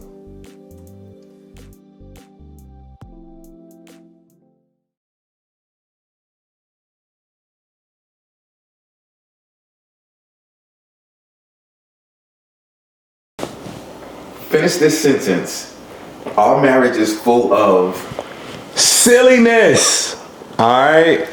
I'm talking about our marriage is full of silliness. And then right after I'm done talking, remind me, I want you to put all the clips. I got some clips that I set aside of wifey dancing, me dancing. So silliness and dancing is something that we will always do. Would you agree? Yes. Silliness and I had dancing two answers. is something that is always prominent in our marriage. I love that part where we're gonna dance, we're gonna be silly, we're gonna play jokes. Oh my gosh, we used to drive in the car, and this was pre-kids, but we had some foster kids, and we'd drive in the car and just do this, and everybody had to join in. And we'd be like, switch! We haven't done that with our kids. No, we haven't. Cause Okay. baby, they don't appreciate our They don't join in. My biological kids, they don't join in. They don't appreciate it. And so I say that's one thing, our marriage. That was one of my answers. Okay. But since you stole that one, I will say our marriage is full of communication. Okay, yeah. My husband is very long-winded, and he gives very long talks, not lectures. You have to be aware of the words you use. Okay. And empowerment speeches, that's what they're called. Empowerment. And I too talk, and I am very detailed. Oh my goodness. Our marriage, we don't need you to go into your empowerment speech. Let me give you an marriage example. is full of communication. I'm gonna give one quick example of how wifey does stories. That's not true though. And It is true. Like your story. anything he says is false. Okay. Just so you know. Her story, she tells a story in the story. So for her, it was like, hey babe, so man, I was going to the store today and I saw Ricky, and you know Ricky. I'm like, I don't know. Ricky, whose wife is. He don't never know nobody. But he knows them. Whose wife just got pregnant and all of that stuff. I'm like, oh yeah, I know Ricky. And I'm thinking after I say I know Ricky, let's get back to the story of you going to the store. And I would. No. She's like, yeah, Ricky. Oh, matter of fact, he and his wife, they're having a baby. They're having a girl. We may have to go there. We're going to need to buy a gift. I need to put it on the calendar. What do you think we should buy them? And all of that stuff. And we know they're going to need this and this. And I'm so happy for them. Remember when they couldn't even have a baby and all this stuff? That 10, 15 minute over there, I forgot that we were talking about something else. So when she's done, I'm like, yeah, babe, well, let's get this. All right. And she's like, wait, I got to finish telling you. And I'm like, wait a minute. That's not the story? Exaggerate. That's babe. All right, let's just go to the next question, Reggie. Yes. Because I'm telling you, this is how her stories go down. All right, what are you most proud of when it comes to your marriage? Two things, or did you want to go first? You can go first. Two things I'm very proud of is our constant reconciliation. I don't think I doubt that we will come back together and apologize to one another and reconcile. And when we decided that we were going to take divorce off the table, we honored that, and we've been honoring that. And then the other thing that I'm most proud of is that when a feat or something big is coming at us, we really join together and we are able to solve that problem together. I love that about our relationship. Yeah. And babe, short-winded. Can I just No, because you're about to be inappropriate. I would say sex is amazing too. I would say communication. So if you are noticing a theme, I am huge on communication. Yeah. From childhood, I've worked really hard to communicate clearly what is happening. So I'm just big on that, and to know and to hear like the communication that we have in our marriage and in our relationships, a lot of our friends weren't experiencing, right? Exactly. They're like, I don't talk to my spouse about that. I'm like, what? You got to tell them everything. You might hear some little people's voices because our kids just came home. But communication, that's it. What were your hardest seasons? There's so many. I say the hardest season for me was, I think, first of all, we both agree that first 5 years are crazy. Man, 3 to 5? Hard. Crazy. When we didn't have reconciliation necessarily established, when we didn't have how submission looks established, when we didn't fully integrate God into our marriage, and when our egos were still flaring up and all those times, and you couldn't tell us nothing and all of this, those times are just crazy. When we're just entertaining the flesh and we just want to be angry, that was by far the first 5 years was the hardest time. Now after that, I would say the hardest time for me was 2018, when you had gone through, you were working at the school district and you had gone through a level of depression that I had not seen you through.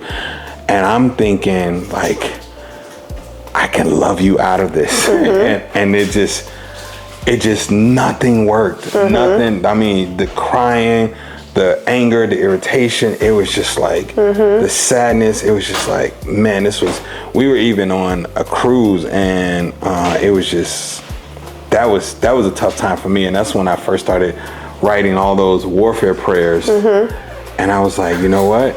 I'm not gonna fight this with my flesh anymore. This is warfare. So I'm just gonna pray. These are the prayers that I'm gonna start praying every single day. And that's what I did. But that time was the hardest time for sure. Yeah, that was good. So I definitely agree with your times, but then I think the time when we lost our house with our newborn baby was rough. And having to now be homeless, and mind you, I have been homeless. I experienced homelessness as a child. So this was triggering to the 1,000,000th degree. I remember coming home and you had this question, because you were like, babe, what are we gonna do? The water is off. And this is the time when we have our daughter, and you're like, the water is off. And I was like, oh my God, like I have no idea what to do. And even though you're about to say it was rough for you, I think that was a challenging time, but it was a time where I could see you differently, because the trauma kicked in. You were all the survival this skills. This is what we gotta do. We gotta go to food pantries. We gotta get on food stamps, and we gotta do this and this and this. And y'all, she went to the food pantry, and I just remember going there, and my head was down. I'm crying. I'm like, oh my God, man, how did I get us into this situation? Because again, the thing that I know about being a man is being able to provide. And so she goes in there with her head up high. I'm grocery shopping. Like, this is what we doing. Like we going to Sam's Club or something. I'm like, what are we talking about? And we had to go there again. And the second time, I didn't even go in there. He's like, I'm not going. Well, fine, because we got to eat. So I'm going.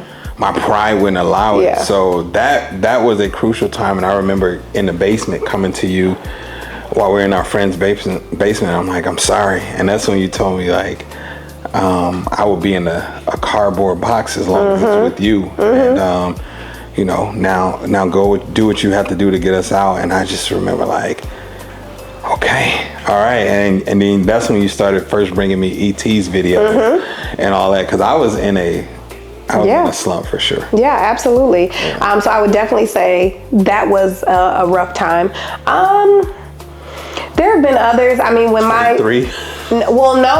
prior to 2015, when my mental health started suffering, because from 2008 until maybe 13, I didn't deal with depression. Right.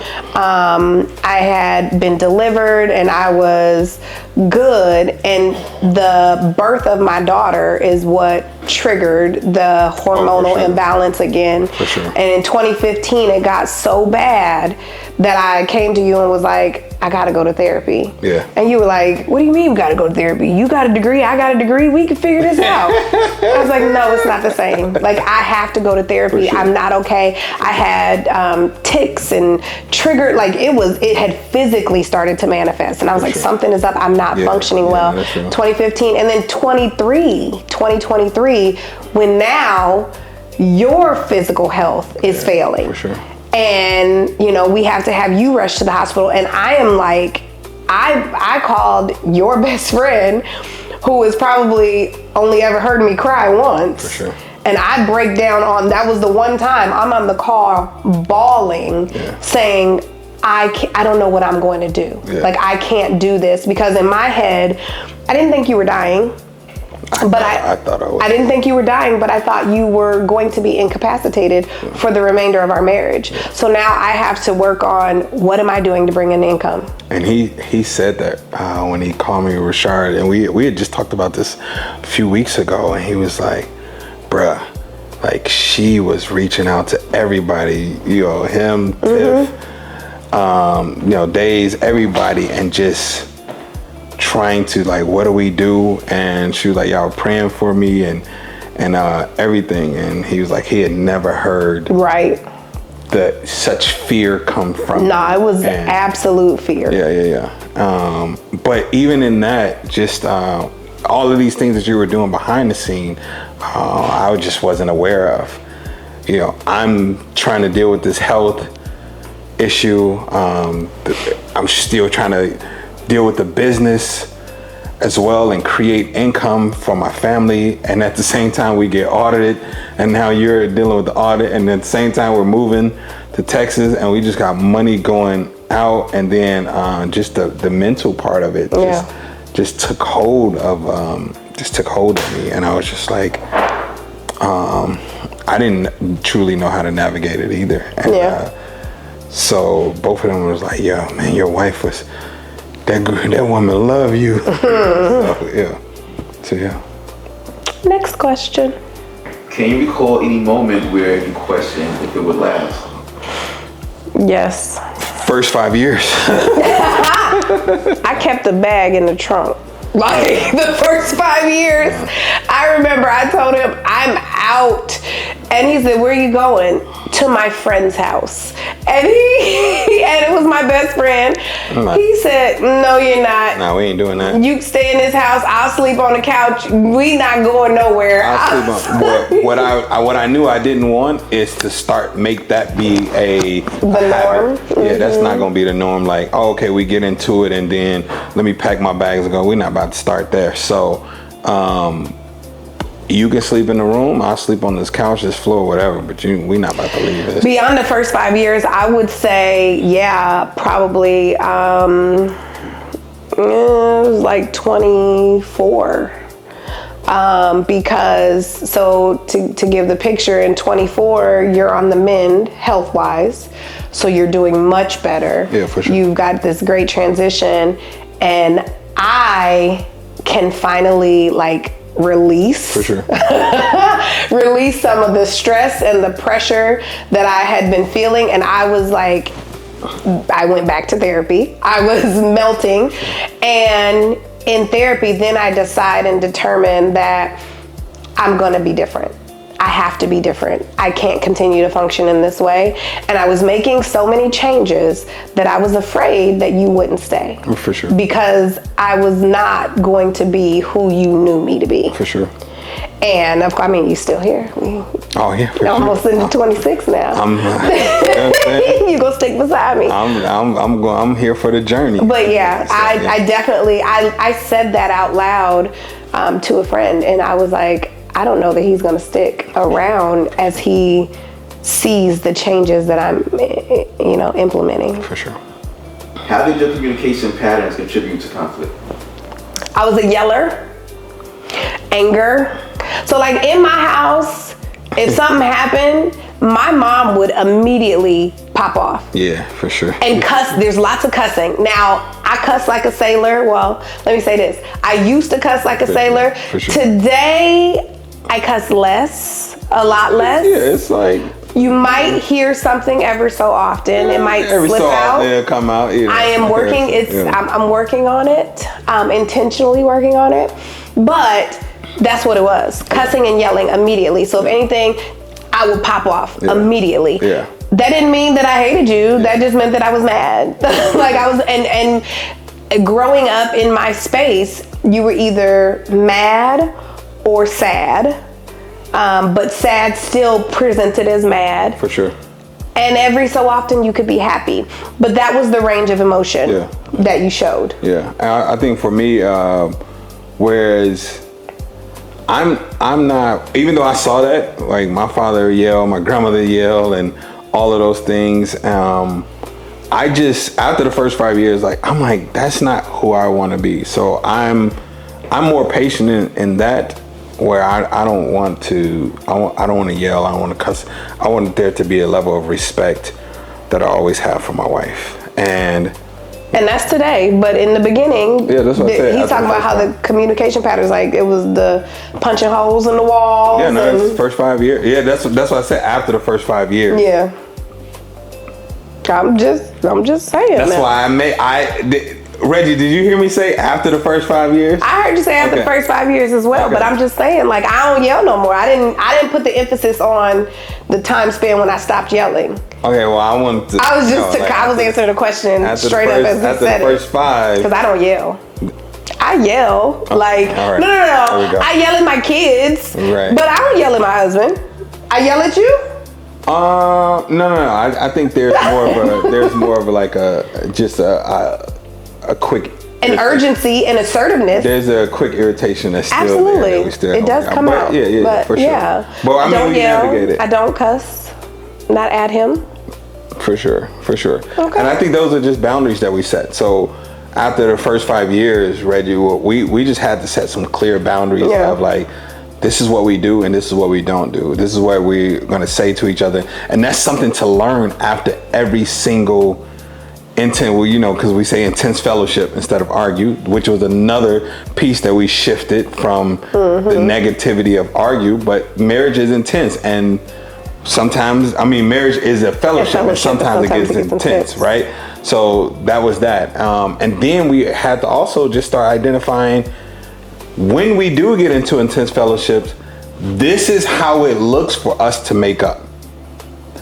And this is how we navigate that. So that's important as far as our communication.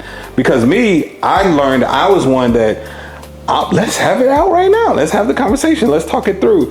Whereas she is not able to, or she's able to, but it's going to come with some... You're going to get all types of cuts and all that stuff. But she doesn't want to resolve conflict at this height, because... if it's at this height, she's like, I'm gonna pop off and say what I want to say, and this is when I would say, like, yo, you're being mad disrespectful. But now when I see us getting to that point, one of us is gonna be like, you know what, let's have this conversation later. Let's talk. It's evident we can't talk about this right now. We're gonna table this. I'll be done. She'll set a clear boundary, like, hey, let's just talk about it later, or I'll say, let's just talk about it later, and now we can come back to it and be like, you know what? I can even process what she was saying earlier, and I would even have a different understanding. I would have been prayed, and I would have even talked to some of my friends, and my friends are never on my side. They're going to come back and be like, I think you might be tripping on this one. So now I'm able to come back and be like, you know what? Cool. So even now, bruh, we may have one, maybe possibly two that are intense that can go for 2 or 3 days, or I think the longest maybe this year or last year, or maybe like 5 or 6 days. But typically, man, we about to let's kill this flesh in the next 6 hours, 4 hours, and let's get back connected, so we don't give the devil this foothold that he's trying to get real quick. So that's how the communication started to change. And I don't want people to listen to this and be like, that we're perfect. I'm clearly saying that we still have intense fellowships, but how we navigate them It's different. is crazy different. Yeah. When did you realize love wasn't enough? Again, if I go back to 2018, I realized love wasn't enough when I'm like, I'm going to love her to happiness.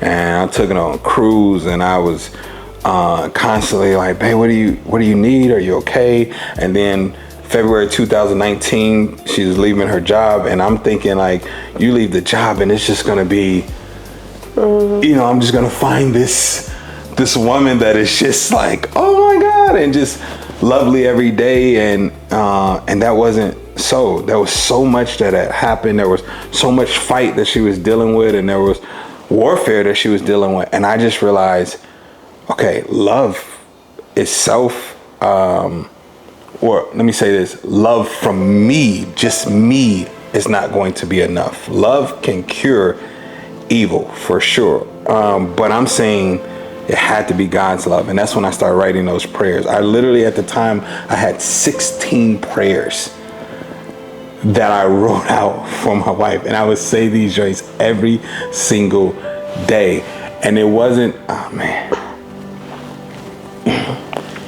This is 2018. I think I showed you in like 2019. 2019. Mm-hmm. That was the first time where I was like, babe, you seem so happy. And he was like, I am. And I said, I've been praying for you.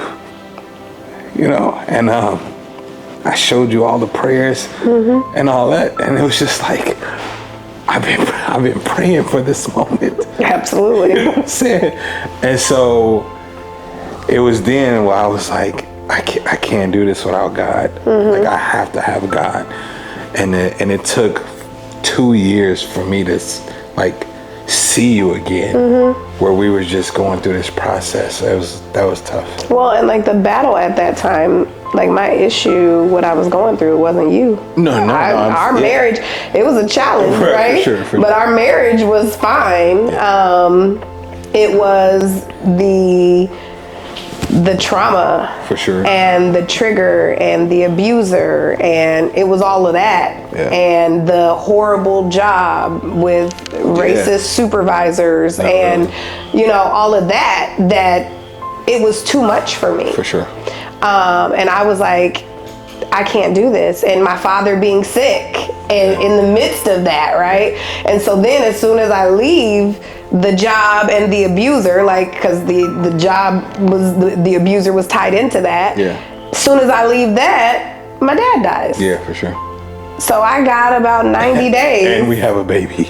I got about 90 days to talk to my dad and be with my dad. He dies, and I find out the day after he died, I'm pregnant. Yeah. So you did the exact thing that you were supposed to do, because the battle was not physical. For sure. It was definitely spiritual. Oh, for sure. Yeah. And so, that was. I think, when did I realize that love was not enough? I think I realized love was not enough in, I want to say it was like 2008. It was pre-marriage. When I was in that time where I had cut you off and I was rebuilding with God, and the Holy Spirit had given me the revelation that while, yes, I heard accurately that you were my husband, there was a process and a journey that you had to go on to love and get in alignment with Christ. For sure. And even though I had received that affirmation that you were my husband, if you chose not to follow God, I had to choose not to be with you. And I had to be okay with that. That's good. For me, that was like, so it doesn't matter that, like, I love him. He's supposed to be my husband. Like, that for me also crushed that idea that there's the one. I believe that you are the one. Right. But I also believe that if you did not get in alignment with God and do what you were supposed to do, God was going to bring me another one. For sure. Okay? Like, Not like me though. And to think, oh goodness. you almost passed he's on going this. into poetry. Your one and only chance for true love and happiness. I love is That for me, that was the time where I realized, like, it's not about love. Like, love is not enough. No. It has to be more. You have to be in alignment with God. That's good. That's good. What role did God play in the turning point? The biggest role. Yeah. God has been a staple throughout our relationship. I can only speak for me in my personal life. God has been a staple throughout my life. Yeah. I've always given examples of how, as a child, my mom she wasn't in the church, but I was always in church. Right. Like, I would walk the neighborhood looking for churches. Yeah, for sure. So God has always been throughout. He's been an ongoing thread in my life. And so in our relationship, while we started not the right way with moving with each other and fornicating and that sort of deal, we always came right back to him. Right. So, we went to marriage counseling. We went to, even in that, when we did get back together, will you come meet me at church? Like, Yeah. We did 16 weeks of premarital counseling. 16 and we weeks. also started having sex with each other prior to getting married and all of that stuff. That was the key part in that God played, is finally getting us to deny our flesh.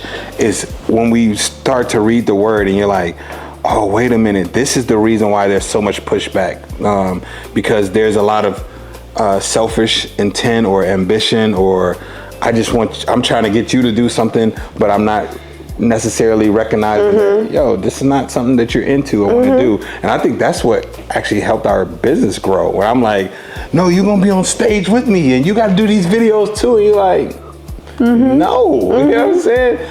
So when we get to the point of denying our flesh and we start to hear each other, and that can only be done through God, because in that denial, now we can come to each other in a state of humility, in a state of like,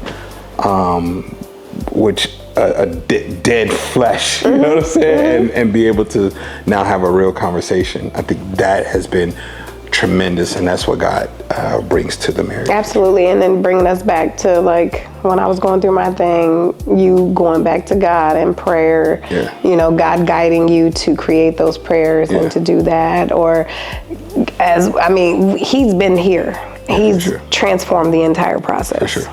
Yeah. What did the reconciliation plan look like for you in action?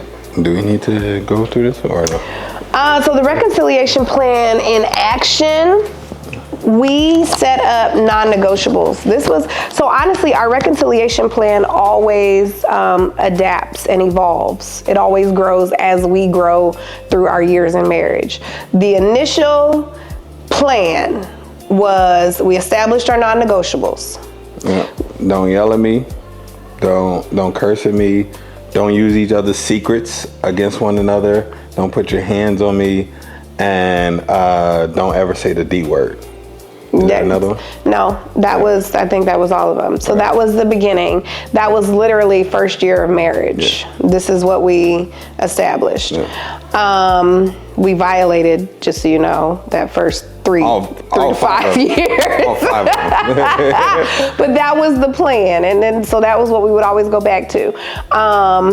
And then as more years of marriage has come, as, things have evolved, we established plans for finances. We established plans for family, and their impact and communication. Date nights. Family days and Bible studies and all of those things. And then retreats that we personally go on. Yep. Trips and all of those things. All of those things are a part of reconciliation. Also, we tried, and I think you alluded to this earlier, we tried to go off of the scripture where it says, do not let the sun go down. Yeah. And so it was like, we need to deal with this right now. Yeah. We learned that did not work best for us. Yeah. And so we then adapted and evolved to what works for us. So we set a plan surrounding when there are intense fellowships, what does that communication look like before, during, and after? Yeah. That was the key plan. The goal is still always like, let's get it done today. But more so, when in trying to get it done today, there are times where I remember when we first started implementing this, where wifey would go to sleep. Like how we could be disconnected and she just I'm yawning now. Okay, how she could do this, I don't know. But I would wake her up and be like, hey babe, we need to talk about it. We cannot let the sun go down. All right, we gotta talk about this. Now, of course, for me, that's still the goal, but I'm okay if that does not happen. But there still needs to be acknowledgement the same day that, something, you know what I'm saying? Something where, I know we need to talk. I'm still not in that space yet. Let's plan to talk tomorrow. Yeah. And the only reason that I'm cool with it, because I respect the fact that, you don't try to get me to talk now. And I just communicated, I'm still not prepared or ready. It's only gonna go here. So, as long as I know that, then it's like, okay, cool. I just know that we're gonna get to this space where we could talk, or I still need to worship, I still need to pray so I can hear you, or I still gotta go to a therapy session and work some things out for myself so that I can come back to you. There's a different level of respect for it now than before. It's still the goal, but sometimes it doesn't work out like that. So let's go back real quick. You said that you guys planned the wedding and y'all weren't even together. No, you guys. He planned the wedding. I was not a part of that. So I was finally at a point where I was like, okay, I'm all in. I know what I want. I'm good. Let's move. And I wanted to accelerate this thing before she changed her mind. And I'm about to say, let me say, I'm not planning a wedding with someone I'm not even in a relationship with. We ended the last engagement. Like, I don't believe For you. sure. And I remember you going to work and you were telling me that you were telling your coworkers. Oh my gosh. About we were sitting in the staff meeting and I said, they were like, so any wins, anything happening that's exciting? And I was like, well, so I think I am marrying my ex/current friend in Puerto Rico. Like, I think that's happening. And they were like, what? I was like, yeah, it's a long story. I don't know. We're not even in a relationship though. Like, he's just my friend. Yeah. So when we say, like, we can truly say, I married my friend, and at that point we were developing just even a stronger bond outside of just being in a relationship. We weren't even having sex or anything. But I remember, I'm like, man, I just want to do it. I wanted to just have a small wedding. And I was like, yo, can you make a list of who you want? I saw a list of 300. So this was when we people. first got engaged, though. Oh, was this? Yes. Okay. So that was all the way back in 2005. Okay, cool. So, and I created a list. I'm from the Midwest. We went to college in Iowa. There is absolutely no way that I can have a wedding in the state of Iowa or the state of Illinois and not invite my entire family. Yeah. So I made my list, which consisted of 300 people. Yeah. And I asked him for his people. He gave me 6. Maybe it was like eight, 6. or so then I'm like, okay, now fast forward, the engagement's off anyway. I'm not worried about it. So we come back. So we come back. I was like, yo, let's just do this, because I didn't want this big wedding. I'm an extrovert, but I love intimate moments, sharing it with intimate people. Like, that's just, I just want to share with the people that I love and that love me. So that is crucial. So I was like, let's get married in Puerto Rico. And this was crucial because, one, I remember us having a conversation when we were dating in college and you were like, I had never been to a beach. Absolutely. And I promised you I was going to be the first person to take you to a beach. And so not only did I get the opportunity to take you to a beach, but we were able to get married on the beach. And then even the part that was really dope is wifey, baby's father is the one that married us. Yes. Now, but here's the secret part. We were already married when we went to Puerto Rico. Yes. So I was talking to the person and planning, and then they were like, man, you got to do all this blood work and all of this you stuff. You got to come down early, get all this testing done. So I don't know whose idea it was.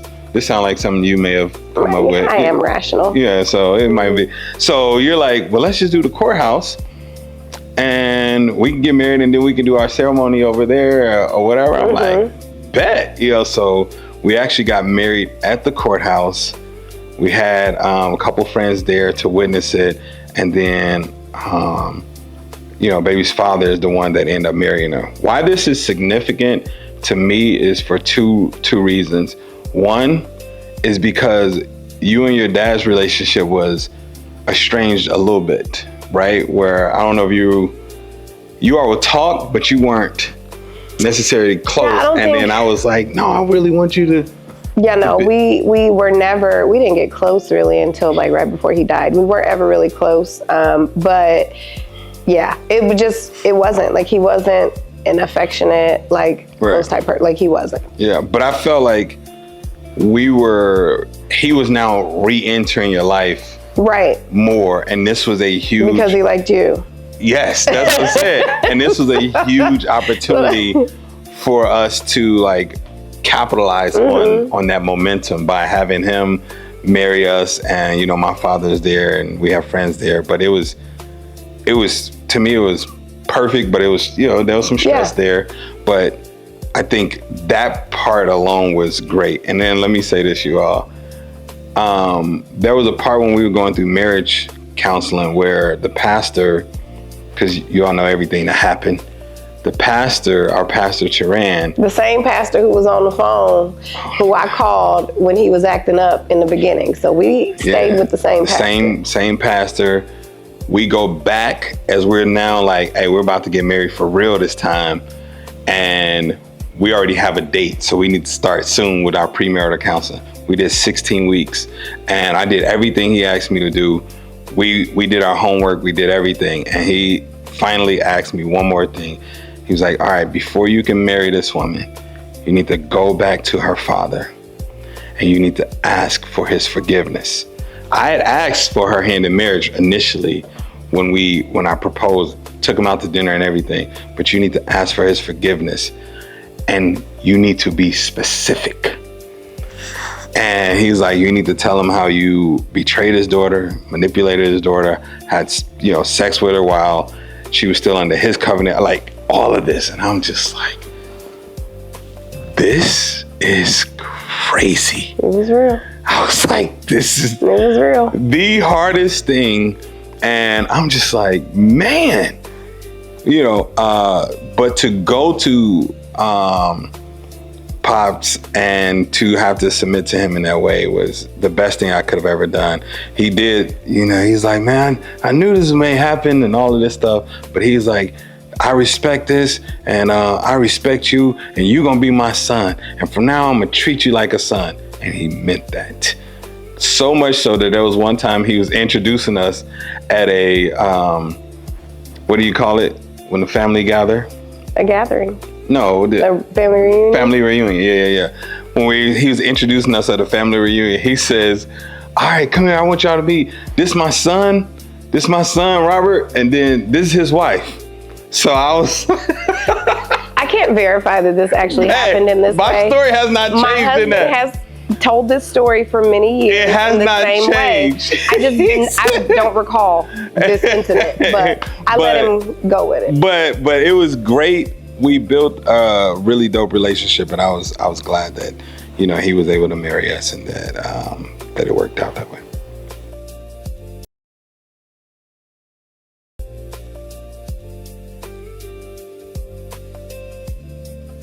How did having children change your marriage? Oh, well, first of all, again, like how we talked about marriage, like this fantasy and all of that stuff. The first thing we had conversations prior to getting married, and we knew that we wanted kids. We both had agreed that we wanted 6 kids. We initially both agreed. We definitely agreed. Okay. We wanted 6 all right. kids. Okay. Just settle down. All right. Okay. We'll get to 3. because you got some stuff you want to get out. We'll We get got there. 3. Okay. We both agreed that we want to have 6 kids. We also agreed that we wanted to experience more of us in marriage. So we took that time out. Like we did trips. We were, y'all don't even know. We were traveling. We were performing. We were working with, because we were doing spoken word poetry together. And we'll talk about that more. But we're traveling with, what was the foster care youth, AMP? Yes. The AMP program. Gosh, I completely we forgot about traveled with colleges. Like people were having us come all over and perform. Texas, Jersey. Nacogdoches, Texas, with my man Terry Frazier. We went out to Jersey and did some stuff. Yes, like we're traveling Chicago. everywhere. We're on stages. We're performing. It was exciting. And then at some point we're like, man, let's start to build a family. And to have kids, it's an exciting part, but for us, it started to be like, don't even bring it up. I don't even want to talk about it because it was, so kids, that was the word that came in my head, was pressure. Yeah, for sure. Pressure at all points of the process. Pressure when we are 3 years into marriage, we've done a lot together and we're like, okay, we think we're ready. And every time we take a pregnancy test because we think this is the time, there's no, like it's a negative. Yeah. Like that was a huge and heavy sadness and pressure. I wasn't on birth control, so, whatever. So what's going on? Right. And it was like, we ended up, so with the first baby, we had a poetry show, and we went to this poetry show at I don't even remember the name of the group. It doesn't matter. I can't think of it right now, but I know it's what I did, and I can't even think of it what I did in high school. But anyway, we went about an hour away from where we lived. We did a poetry show with them. And then on the way home, I say, man, I have gained a lot of weight. Like, I couldn't keep my breath. I kept losing my breath. And he was like, yeah, me too. I said, yeah, maybe I'm pregnant.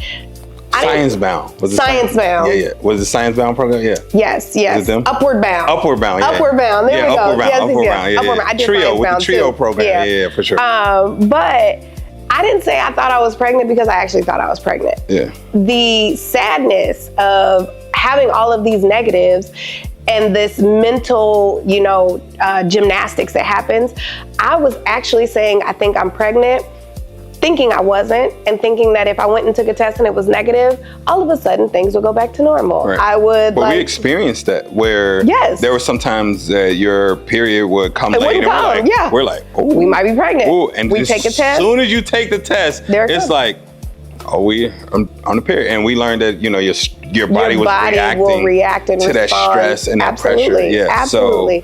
So when I said that, it was like, you think so? And I was like, no, not for real. But I'm gonna go get this test and I'm gonna do this. And but even prior to that, remember you had gotten a call. You had gotten a gift. Call to say, hey, I just want to tell you Happy Father's Day. And I'm like, I'm not a father. From a friend who was a father who had like one kid at the time. Exactly. And then I got a card on Father's Day as well to say Happy Father's Day. And I'm like, same summer. Why everybody sending me this? Right. This and he was like, I'm not a father. And that friend was my best friend. So I'm like, why is she? She's like, I'm manifesting it into existence. Like, this is what it is. It's crazy. And so I went to the store, I grabbed a test. And he says, are you gonna take the test? I said, yes. Now, mind you, we were driving home at like midnight. That's first of all. And I was like, yeah, I'm gonna take the test, but it's under one stipulation.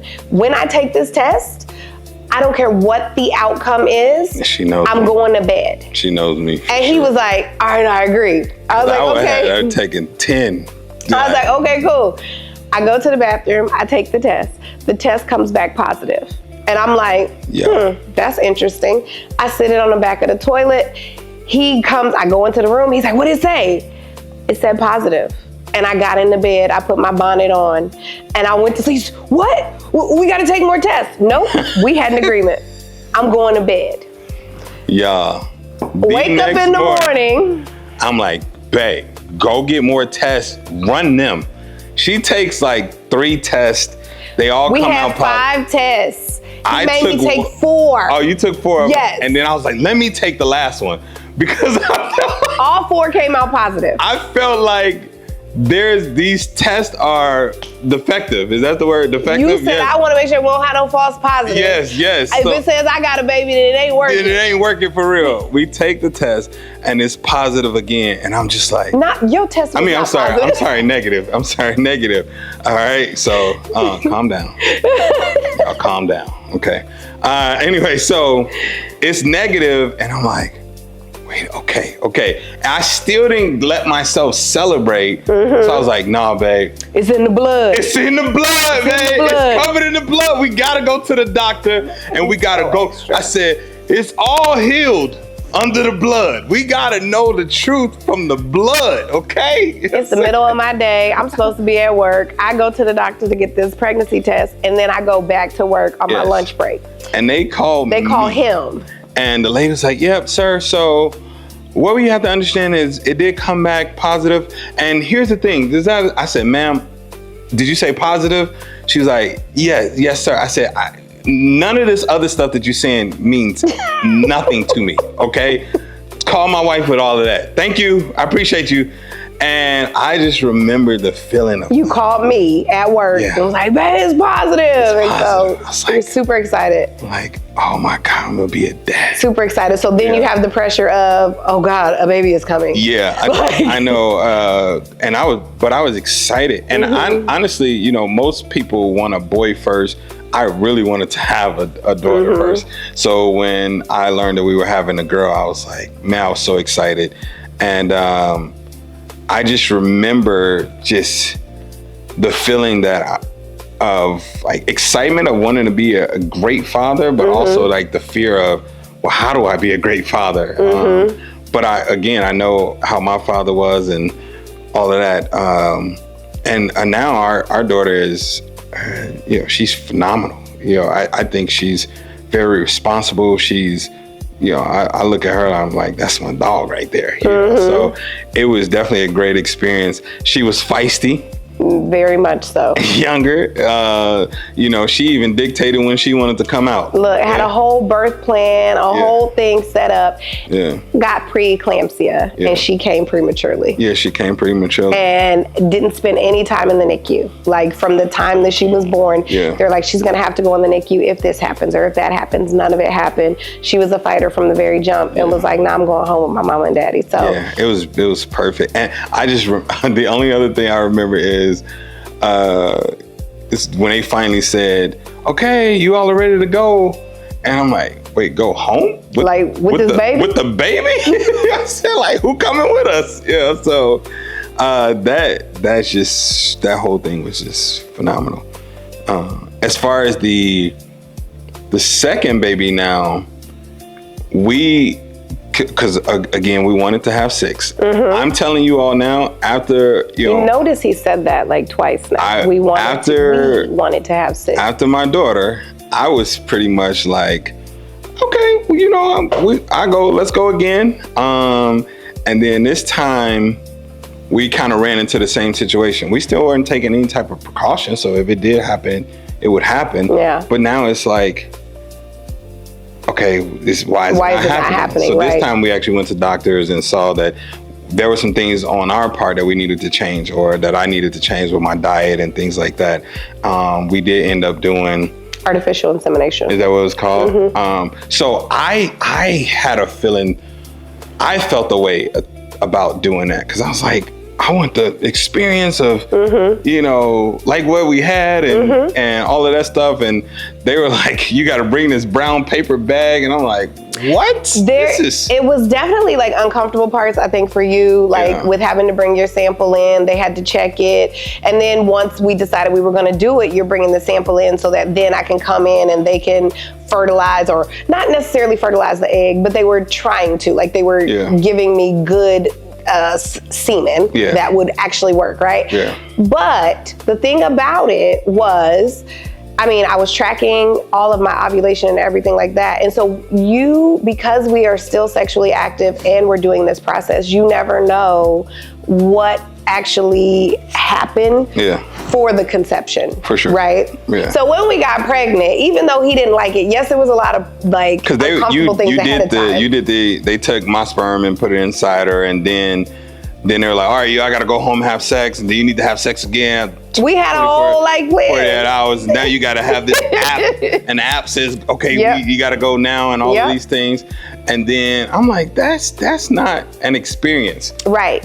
And so when we got pregnant with our second, I didn't care. I did like the fact with that process is that we found out way sooner. Yeah, for sure. Because I was going in often to get tested and stuff like that. Yeah. We found out super early that we were pregnant. I want to say like maybe a week, 2 weeks. Yeah, for sure. Of being pregnant. Yeah. We found out, was like, oh shoot, like this is really cool. Found out it was a boy. This man, so he talked about how much. Before you get there, okay. Before you get there, I just want to say that just in case somebody is thinking about doing it and you have these same type of reservations, when they told us we were pregnant, none of the stuff that I was concerned about mattered. Absolutely. I did not care anymore about the experience. I was excited to have the experience. Absolutely. Now, y'all just heard him talk about how our daughter is his dog and he was so excited for his girl and all of that, right? So we are having the ultrasound for the second baby. I didn't want to know the sex. I was like, I don't want to know. Like, I wanted the whole surprise process. He's like, no. I gotta know, because if it's a girl, I gotta prepare myself. That don't sound like somebody who's excited for his girl. Okay. Not another one. Not another one. He said, if it's a girl, I got to prepare myself. We did the ultrasound. The woman comes back. It's a boy. When I tell you, tears of joy. Oh, I cried. Tears of joy, in excitement. The ultrasound, and I just remember kissing you and just like, oh my God. Like, yes. Dang, I'm having a son. I'm gonna have a son. And so people keep asking me to do a black boy poem. And I'm like, nah, I'm good. That's really not my style, and plus they're oversaturated. Well, that was until I brought a black boy home. I've never been so excited and afraid at the same time. So for the last 9 months, I've been blowing my lungs into different capsules, just in case they try to steal his breath, I can give him mine. I mean, my prayers ain't even the same. I'm not praying like, God, please allow him to have a good life and be happy and find a wife. No, I'm praying like, God, please don't let them take my boy away. And I want to coddle him, but I ain't got time to be soft, so I'm praying like, God, please don't let me take the boy away. I mean, you should hear the conversations I got to have with my son at 18 months. Like, son, sit up, stop drooling. Let me teach you how to survive in a world where they have black boy hunters. Never wear dark colors, it makes your melanin more aggressive. Never hang out with more than one of your black friends. I just don't want them to think you're a gang. If you ever get pulled over at night, turn on all your interior lights, put your hands on the steering wheel, and announce every movement like you're commentating a basketball game. And son, when you leave my home, you can only have one action, one emotion. That's smile and be happy. You can't be sad or irritated or angry, because those are the type of emotions that get you killed. And it's a shame I gotta have this conversation with my son, but what else do I tell him when he's being raised in a world where they got black boy hunters, they're playing black boy hunger games, they want just my black boy back under change, and I'm just hungry for change. And then I remember everything that I just told him, and the beast comes out, and I say, forget everything that I just told you. They want to hold you to the law, then you hold them to a tool. They'll try to steal your voice and hide it in their culture, but don't you go searching for it, because it's still inside of you. They can't steal something I put inside of you. Son, never let them lie to you.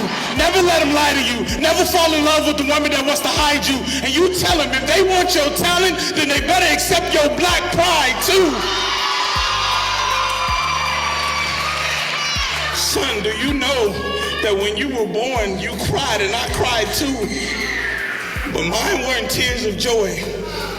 It was frustration, because I couldn't figure out how I was gonna put a mall, a museum, and a school in the backyard so I never have to take eyes off you. I just want eyes off you, because I know there are black boy hunters in this world that just wanna off you. And the only thing I can offer you is safety. People keep asking me to do a black boy poem, and I've rejected, because like black boys been killed in America, and this poem I don't know how to end it. Worse. The level of excitement, but then you also spoke about the fear of Absolutely. it because This was 2016 in America. Yeah. And when so Trump is president. he was running for president. Oh, and running, he- yeah. And just there was a lot of hatred towards black boys. And I Yes. actually ended up writing a poem about it. But I know there was a level of fear in you that was just like, Yeah. man, I'm bringing a black boy in here. So Yeah, it was that situation. Before even getting to that, though, I just want to say his delivery and everything was perfect. Oh, it was good. Like everything was good. I was able to carry him to term. Yeah. We were able to do everything that we had in our plan. I was able to deliver naturally without drugs. Like Yeah, all that of it was was good. good. Versus my daughter. even though I had to check the nurse, okay? So we had a whole plan on this is what we want, this is our expectation, all of these things. And the nurse said a couple times, oh, so you sure you want an epidural? Epidural, And yeah. I said, ma'am, Don't bring that up again. that's in our plan. Do not bring that up again. Like, Absolutely. let's be clear, okay? And this is in contrast to our daughter, who I was induced and I Yeah. had an epidural, and it was a lot. Yeah. And so, but after having my son in the state of 2016 of where we were for Black people, I finally said, okay, I don't want to have any more kids. I met him I because jumped on that. remember we agreed to have 6. He was after 1 was like, I don't really need no more. I was like, oh, I'm like, but you said, like, we came to an agreement on this ahead of time. And so whatever, but I had my son, I was like, okay, I don't want to have any more kids. Got rid of everything. we got All I rid of- had was a baby bed and a stroller. Yes, and so in here, I'm like, man, I'm about to go get this little snip. Let's go get the Yep. Vasectomy. Vasectomy. Let's.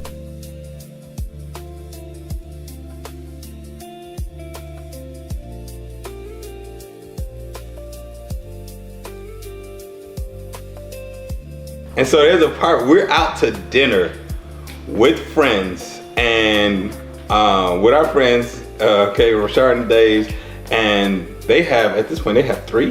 They had 4. 4? Okay, they were just, No, they had 3. they were just like rabbits out here, okay? So we're talking and we're like, man, we're done. Rashard's talking about he's getting the vasectomy. I'm like, I'm about to get it. And then we're talking about, man, what if we got pregnant and all this stuff and all this stuff. This man, a week later, is pregnant. Well, I mean, his wife is pregnant. And I'm like, that's crazy, bro. I'm like, man, praise God for y'all.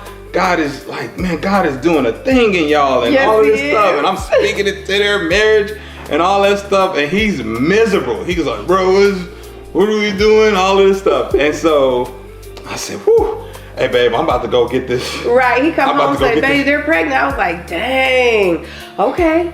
Like, I'm about to go get this vasectomy now. And this girl turns up pregnant. yeah. She's pregnant at the same time. It was a week later, yeah. I said to him, I was like, let me tell you why I think I'm pregnant. I said, oh. I was so furious. Like you didn't play a part I'm in like, creating that. this is some poverty type stuff right here. Just sitting around just baby after baby after baby. Like, you don't got nothing 3 else kids, to do just 4 to years have apart each. babies. But it's babies after I was babies. just like, my God. So, so we end up where we are pregnant. I did go get that vasectomy after that, Yes, so we you won't be did. here again. And from there, that pregnancy was okay, but let me tell y'all, we get to a point where this is a big boy, okay? He's in there, he's big. We go to the doctor and they're like, okay, hey, we gotta do a C-section. C-section, which is the one thing she said she did not want. So they tell us we gotta get a C-section. I immediately am like, all right, I need everybody out. I just need to talk to my wife. Let me insert that they misdiagnosed me, like misdated me. Yeah, for sure. So I had a date according to the app on my phone. When they did the ultrasound, they came up with a different date. And so the entire pregnancy, we went by their date, but then every time they did an ultrasound, they're like, oh, but you're showing 2 weeks earlier, Yeah, for sure. which was what my app said. Yeah. And I started labor the day that my app said that I should have a baby. However, my body didn't respond the same way and it didn't progress naturally. So I was literally in active labor for 21 days. Yeah. Okay? Yeah, yeah. I had 3 weeks of contractions, running to the hospital. Nope, you didn't dilate. Yep. And they just kept saying, well, you're not due yet anyway, so it's normal. This is fine. Correct. And then was it like the placenta was stopping? Yeah, so I, after 21 days, was like, I can't do this anymore. I'm done. I told my midwife, I'm going to take some stuff to induce labor. Right. So I did different things like teas and pineapple and all that stuff. And then I said, I'm taking this castor oil. And she was like, okay, keep me on call, all that, whatever. That did the trick. Threw me into labor. I went to the hospital. They were going to send me home again because I was only dilated to 6. Yeah, for sure. And then they said, but let me put you on the monitor to make sure the baby's responding fine. And when they did that, they realized he was not responding fine. Every contraction, he was not getting oxygen because the placenta had started to break down. And so, in essence, I was misdated. Like, he was in there too long. Hey, we need to get a C-section and get the baby out now. And they're like, sign this. I'm like, hold on. I'm gonna need y'all to leave. And they just stand around like, no, I'm gonna need everybody in this room to leave while I have a conversation with my wife. And this girl, I knew you was about to go there. the first thing she says, I forget what was the percentage. I'm gonna just make up a percentage, but she says, babe, do you know 80% of all black women that do a C-section die? I'm like, babe. It wasn't 80, but I'm pretty sure it was like 70 or 75. And he says, so babe, how you feeling? I feel like 75% of black women who have C-sections die. I feel like this was not a part of my plan and I don't want to be here right now. I feel like I'm about to die. I said, oh my goodness. Absolutely. This is how I'm feeling. You want the real? And again, we prayed and I was like, okay, well, we got to do this. I got you or whatever. I even hit Shard up and Shard came and just sat in the hospital. Yeah. But we did it and it worked out. And my baby was born 10 pounds. And it's beautiful. They let me pull him out and everything. And because this was the one birth, we didn't know we were having another boy. I finally got my wish of not knowing so we didn't gender. know until the day of. And then he comes out. And everything was perfect. It just went smooth. So it was a huge blessing. So how has babies changed the marriage? I think it just created more experiences for us that we could navigate together, and it just advanced our journey, or just put us on a different journey. But it definitely created pressure. Oh, for sure. Even now, every season, different levels, it creates pressure. There's a new pressure of wanting to protect them and provide for them, and trying to I want to give you different experiences, and trying, I don't want catering to you too much. And I don't want you live in a suburban life, so you don't understand how to survive on your own. Yes. We grew up in the hood, like, come on, let's do this together. All of those things. But I think what is the great thing is, baby makes sure is that as a family we have the most amazing experiences. Without that, I would not, if it was just left up to me, we would probably go out to dinner. Movie. We'll go to the movies. We'll be around the house, and we'll go to church. We'll go to church. And we'll go to some parks and we'll play sports. Yeah.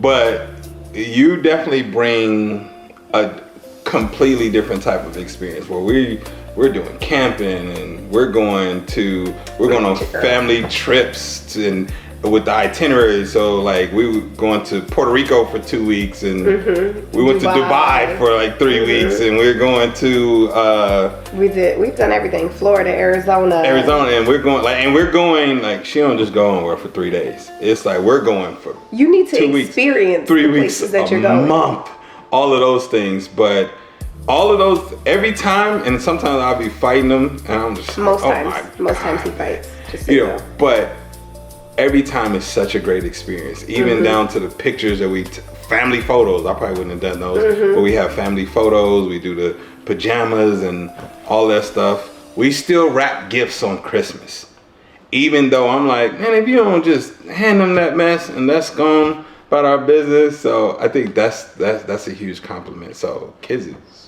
great.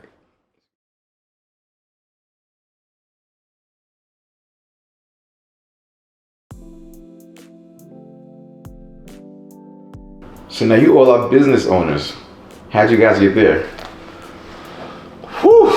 Because I always support his crazy. Okay? That's how we got there. Definitely supporting the crazy for sure. 2007, we worked together. We're both still in college. This is pre-marriage. And we worked at a boys detention center. We were both also spoken word poets at the time. I did some poetry, but I was mostly a singer. But yeah, poets at the time. And so he started a spoken word poetry program at the detention center with the boys. They loved it. It blew up. And then he says, babe, I want to do this. This is what I want to do. I want to teach people to use spoken word poetry as a coping skill. And just to interject, like when I came to college, I told you all I was angry, resentful, all of these things, and even aggressive towards friends. And a couple friends, they tried to get me to rap, but you know, my man Cyphice and James. There's songs out there. If you find them. Please don't find them, all right? So they were like, I saw Def Poetry Jam, and I was like, oh, I want to do this.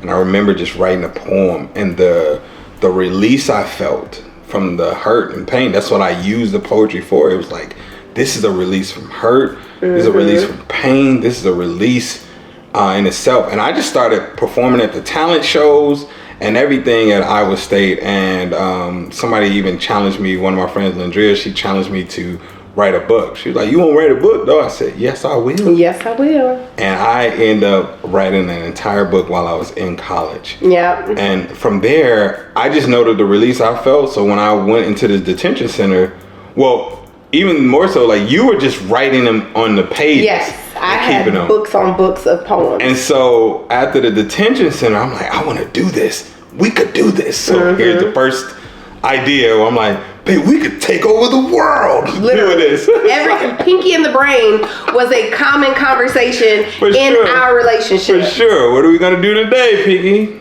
The same thing we do every day. Try to take over the world. So happy I was gonna take control of me, but eventually reality hit me mentally, physically, emotionally. I opened my eyes and realized that I was still being taken for a constant ride on you. So I'm like, we could do this, and I'm gonna be words, and cause you sing, you could be melody. So we have footage of, you see wifey doing her singing, and I have a poem to go with it, and all of that stuff, and you start seeing it, and people are asking us, they're flying us out, and we're traveling and we're performing, and it was great. That's how it started. That was the birth of Words and Melody. Yeah. Then he says, I want to make it a business. Yeah, for sure. And we are going to go out into the community. So in 2008, we create a company called Wisdom Beyond Words. Yes. And we start taking our spoken word poetry program to different companies. Yeah. We do that, it gets picked up. She had typed up a proposal. We had we had the whole thing. Going to random. Every school. Yeah. Every school, every community organization, all of that. We have one that picks us up about 30 miles from where we actually lived. Yeah. We got with them. They blew the thing up and expanded it. From there, so we did that for years. Yeah. And then from there, a friend of ours who was with us at the detention center started before there, we started doing, did we start doing our events before or after that? It was during the same time. Okay, so we started even venturing out and saying, like, I want to do events now. Yeah. So now I'm doing events around the community. And first, you were working, so you were kind of on board.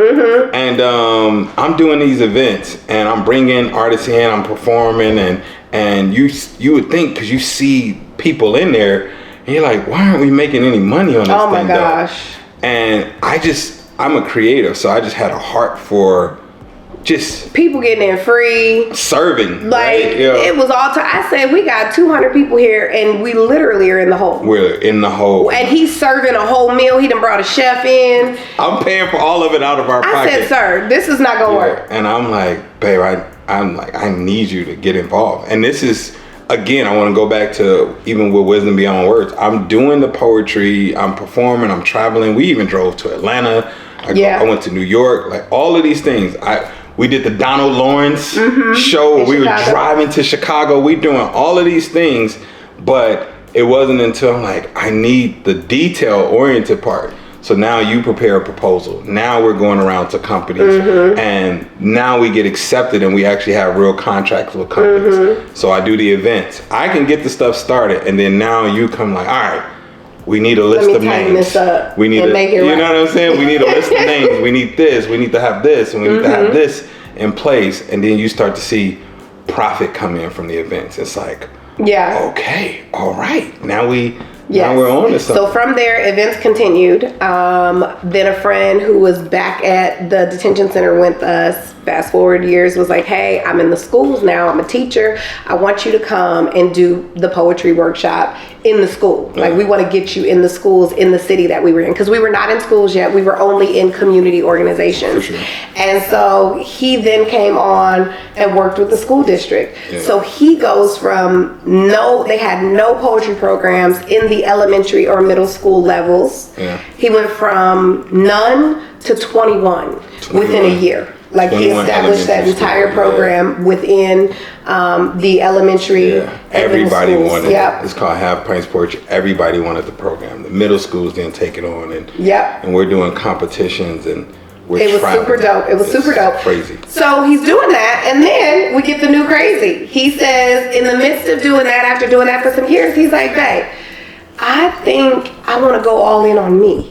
Yeah. I think I want to do webinars. Yeah. Well, before that, I joined a network marketing. Oh yes, I completely forgot network marketing. That was. But we were winning. We were winning. He was doing a 4 a.m. call every day. I'm talking about when we were doing network marketing, it got to a point where I was building my team. Me, my guy Rashard, Ferran, Daisy, all of us. With my circle, we're building a team. This is the first time I'm making money from network marketing. Wifey is coming. We're traveling. We're going to different events. And at that point, when I built a funnel, for Rashard. And when I saw, he was like, man, I got this guy from so-and-so. I think Suriname was it or something like that. And he's on the team. This. I said, I got to go all in on me now. And I'm about to do this. Webinar thing, and the way I got the webinar thing is because, you gotta understand. In the story she told y'all about us losing our home and all these things. So this was throughout this thing, right? But now we have some stability, and I'm about to try to take away that stability by trying a new venture. I'm about to go all in on me. And I start seeing this young lady, Kimber Luna, talking about, oh man, I made $60,000 in a day. I'm like, what the heck did she do? So boom, I get on her webinar, and she's teaching people how to launch products through webinars. And I was like, babe, This is what I need to do. It's $2,500. We don't have $2,500. Maybe we have $1,000 or something. I text her and I'm like, babe, I need to sell our furniture. Crazy. He sold all the furniture in our living room. We had just a treadmill in the living room. I sold couches, love seat, kitchen table, and he would try to sell my treadmill that I got for free from the apartment complex. You're not selling my good treadmill. Sold it all, and now I have this skill set webinars, I know funnels, I know all of this stuff, and I can now implement it inside of this network marketing business. And from there, when I see that we're growing teams and all of that, I said, boom, I'm about to do this for me. And that's when and I guess this is the last part of this story, but it was crucial, this moment, because this is around the same time Terry Frazier hits me up. And because you said I was doing the videos every day. Well, for that network marketing company, y'all, I was doing morning motivation videos every single day for them. Yeah. And it got to the point where everybody was bringing their teams on there, and all the high ups knew me. Even the CEO reached out to me and started sharing my stuff. He jumps on one of my Zooms and big ups me and all of those things. And I'm like, damn, I'm blowing up. So Terry Frazier sees my morning motivation videos. He sees them. He gets a job at Michigan State University. Yeah. He tells E, I got a guy that's doing what you're doing. E is Eric Thomas, E.T., the hip hop preacher. The number one motivational speaker. It just so happens this happens at around the same time I'm ready to be out and transition anyway. He tells him, I remember I'm about to text E. She's like, just text him. I'm like, I don't know, what do I say? He was so nervous. Like, why are you nervous? I said, hi, I'm Words Taylor, because also Words and Melody then had to transition. They kept going into the world, right? Sure. So he's always Words. I came back to Julanda. Yeah. Melody is on some of my stuff, but I am Julanda. Yeah, but that was Donald Lawrence. Donald Lawrence said, if you're going to be words all the time. Yeah. And so he got this text. He got Eric Thomas's number to text. He's like, well, what do I say? Hi, it's Words Taylor. I got your number from Terry. I wrote this whole message. My man didn't respond. And so I didn't start texting him every day for like 3 months. Because E.T. had put up some videos saying that he was up at 4 a.m. every day. Yeah. And so he started getting up again at 4 a.m. every day. Because by this time he had stopped doing those 4 a.m. calls for the network marketing. Yeah. So he started getting up again at 4 a.m. every day just to text him and would come lay back down in the bed. For sure. And one time he wakes me up and says, babe, he thumbs up my text. I said, did you just wake me up out of my REM sleep to tell me you got a thumbs up on the text? Yeah. That's not what we gonna do. I said, yo, he's saying so much. You don't even get it. I was like, that's not what we he's gonna talking do. back to me. I was heated. So when that happens, he then is having an event in Chicago. And I go, I tell him like, yo, I'm gonna come to the event. And now we're texting every morning, like every time He finally started talking back. Yeah, like, he was already talking about it. So my man is responding every single time now. And we go there and it's a crazy experience. We learn about the DISC assessment, and that opens us up, like our business up, because now I'm like, oh, I know how to use you. I know what you're gonna do in the business, babe. And it was the administrative part, which she was already doing, but that part took us to a whole different level. And so we ended up joining his community, and the community was called Extreme Execution. Extreme Execution. We joined Extreme Execution. I'm telling you this because you asked how we got into it, right? So we It's a little long-winded. It's okay. It's okay, but y'all want to know these details, right? We joined Extreme Execution, and once we joined Extreme Execution, I started making it a point to do what I do, and that's teach. So I'm teaching these people about funnels because I'm so excited. That's what I do with my. If you're around me and I know something, like, I'm gonna teach it. I'm gonna give you what I know. And I started doing that, and then we get the first call. Well, let me say this. I also was doing webinars on my own at that time, and I made like my first $5,000. And I was like, oh my God, you couldn't tell me nothing. I was like, I'm an entrepreneur. I made money. I'm an entrepreneur. I got a community with 3 people. But I'm an entrepreneur. And some of those people are still with us today, though. For sure. They're now on the team. Yeah. So you go from that to now I come in this community. I'm teaching y'all like I'd have made $1 million. Hold on, you left off an intricate part. So when we went to Chicago in 2019, that's actually where we met Reggie. That is No, we met you in Philly. Yeah. We didn't get to Okay, Reggie yet. So we go there. We're in Chicago. We do that, and I'm teaching these people because this is the information I know. And then ET's operations reaches out to me and says, "Hey, E said, can you do a launch for him? The same thing you're teaching on." I said, "I sure can." Yes, we can. So we're about to do the launch. They send the contract over. They send it to both of us. And this girl right here, I'm like, "Babe, we got ET. It's gonna be our first big client, first client. I knew this was gonna work." All of this stuff. She sends the contract back. That's not it. Doesn't work.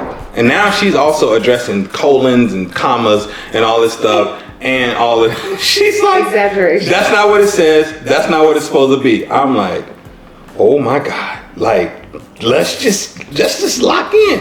They send the contract back. "Okay, Mr. Taylor, we made the corrections." "No, you still didn't." She sends it back. I'm like, whew, oh my God. So after this exchange, they finally say, "Well, let's get on a call," because obviously, you know, you all want a different price. They wanted to pay us a certain amount. I'm like, "But I'll just take this amount. I know what's gonna happen once we lock in." We get on the call, and so many words. Wifey says, it was like, "Yeah, so we really want to do it at this price and this." And she was like, "Well, no, I understand. We won't be able to do that, but maybe you all just not ready to work with us right now." Yo, I squeezed this part of her leg so hard. I'm like, "What are you talking about? We are ready." You have to know your worth, and you have to be willing to stand on business. If you are not meant for me, then someone else will be. They was meant for us though. Right, Okay? and that's why it worked out. Right. We got off, Reggie, we got off that call. I was like, I don't even remember what I said. I just know I was frustrated.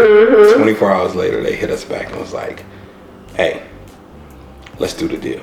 Here we go. We did the deal. The first launch, we made right under 6 figures with it. We had already got our payout. I remember my wife coming over to the desk where I was the night of the launch. She was like, "You're so amazing. You did it." All this stuff. And I just remember like, oh my God, you know. And so he calls me. He's like, "Yo, let's do it again." And this time I say, "How much you want to make in a year with this program?" He's like, "Yeah, let's do $1 million." I said, "Let's do it, but this time I want a percentage." And we contract that out. We have to go. This time I'm like, "Babe, do your thing. I'm not jumping in anything. Do it." And we get the contract, and we end up doing like 1.2 or something that year with them. But the dope part about that is from that came David Shands was in that community, and I do a launch with David Shands. So I was able to meet him, and now I have, David Shands, the first thing he says, like, "Well, who have you worked with?" I said, "Eric Thomas."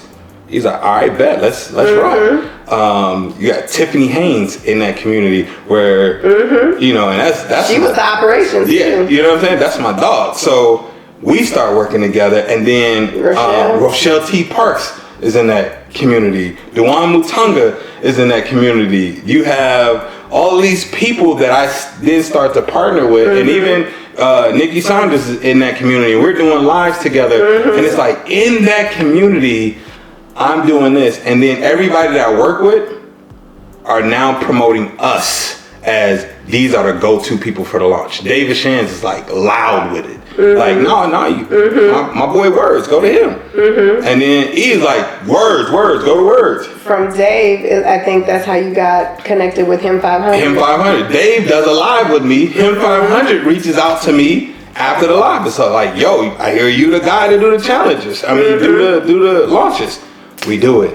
And then from there, Justin Phillips from Support Black College. And then more and more start coming. All of Atlanta. Yeah.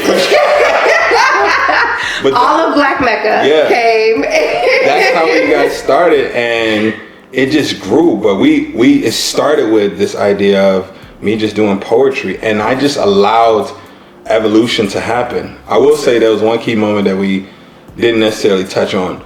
We put in a lot of work when we talk about traveling and going in the community, random companies, and giving our proposal and all of those things. That same strategy is what we even use with E. There was a point when we were in E's community, and my man said, well, if y'all ever need anything from me or videos or anything like that, let me know. I'll be in videos with you. I hit him up, was like, yo, I would love to be in a video with you. And he's like, cool, I'll be in Flint, Michigan. We drove 8 hours to Flint, Michigan for one day to do 20 minutes of content with him. And we were about to leave, and he was like, yo, I got some entrepreneurs coming. Would you want to teach them? I said, bet. Because remember, in his community, I was already teaching. He's like, teach them some stuff. I said, bet. I start teaching them. He's like, all right, cool. We dap up, we leave, and we go right back home. I'm telling you all, I want to say like 4 or 5 days later, I get texts from people that are like, hey, you gonna be speaking at ET's event? Yeah. And I was like, what event? He got an event in Philly that's called Verified. You gonna be speaking? I said, no, I'm not. He didn't tell me anything. Hadn't heard anything. Nothing. And then my man sent me the clip of ET announcing on his podcast. Oh, I got this guy, Words Taylor. He's gonna be at Verified. He's teaching. I love it. And then we got this guy. I don't know if he's gonna be able to do it yet, but Words, y'all, not only lost 60 pounds. I think he said he wants to lose another, maybe 100. But not only did this guy blow up, he blew up. Y'all got to hear this. He's going to talk about, just the baby steps he took in terms of social media, click funnels, etc. This dude was like, I was in a weight loss, battle of my life. And I blew up even with my weight loss. So for a lot of you, it's like you thinking, oh, I can't do it because I'm like, nope, my man was like 300 something, maybe even bigger. And while he was losing weight and fighting with that battle, still became one of the top, young speakers or online presence, in the nation right now. So it's going to be people like that coming talking about literally what they did to get from where they were, where they wanted to be to where they are now. So, and I'm going to put his pick up on so you guys can see him. But I promise you, S2S podcast, this thing is going to be fire. You're going to get real nuggets. Come with your pen and your pad, with your heart open. I text Eli, yo, I'm teaching. He's like, yo, can you do it? Absolutely. I'm here. And I go there, and now I'm on stage with ET. And that was good. We meet Reggie there. Yeah. Reggie been with us ever since. Ever since. I got was from my man Words, and it wasn't something that he said. It's just I kind of had like a mindset shift in me. And I told him, I said, I do these videos. I started doing videos maybe a couple of months ago, but I may do like a 2 to 5 minute video.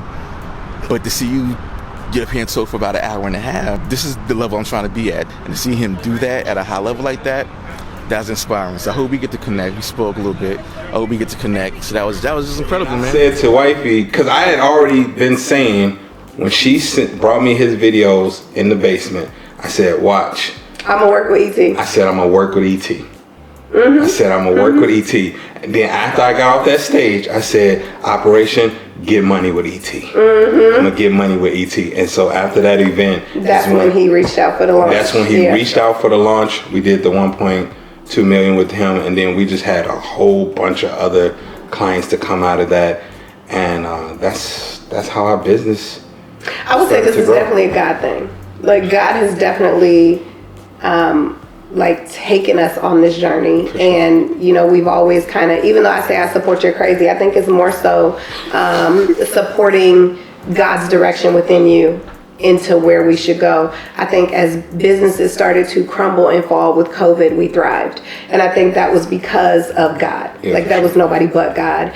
And even still now, we went through a health incident. And so therefore the business did suffer with that. Yeah. But once you got back to health, it's done nothing but thrive. So God has a plan. Like God said this thing, it has legs and I'm taking it where I want it to go. And we trust and believe. Yeah, no, this has been an incredible journey.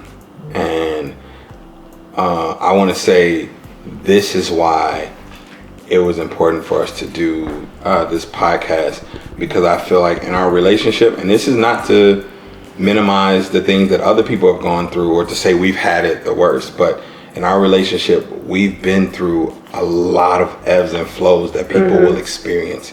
So it's dope for us to now be able to teach and do a podcast from an experience that we've now overcome. Absolutely. And that we're thriving in instead of from theory. All right. So we've experienced like what it feels like to take pregnancy tests and get negative after negative after negative, and having to go take the brown paper bag, or betrayal, or delay, or losing homes and water being shut off, going to checking the cash, losing cars being repoed, and all of that. We've experienced all of that, and yet we're on the other side of it. Absolutely.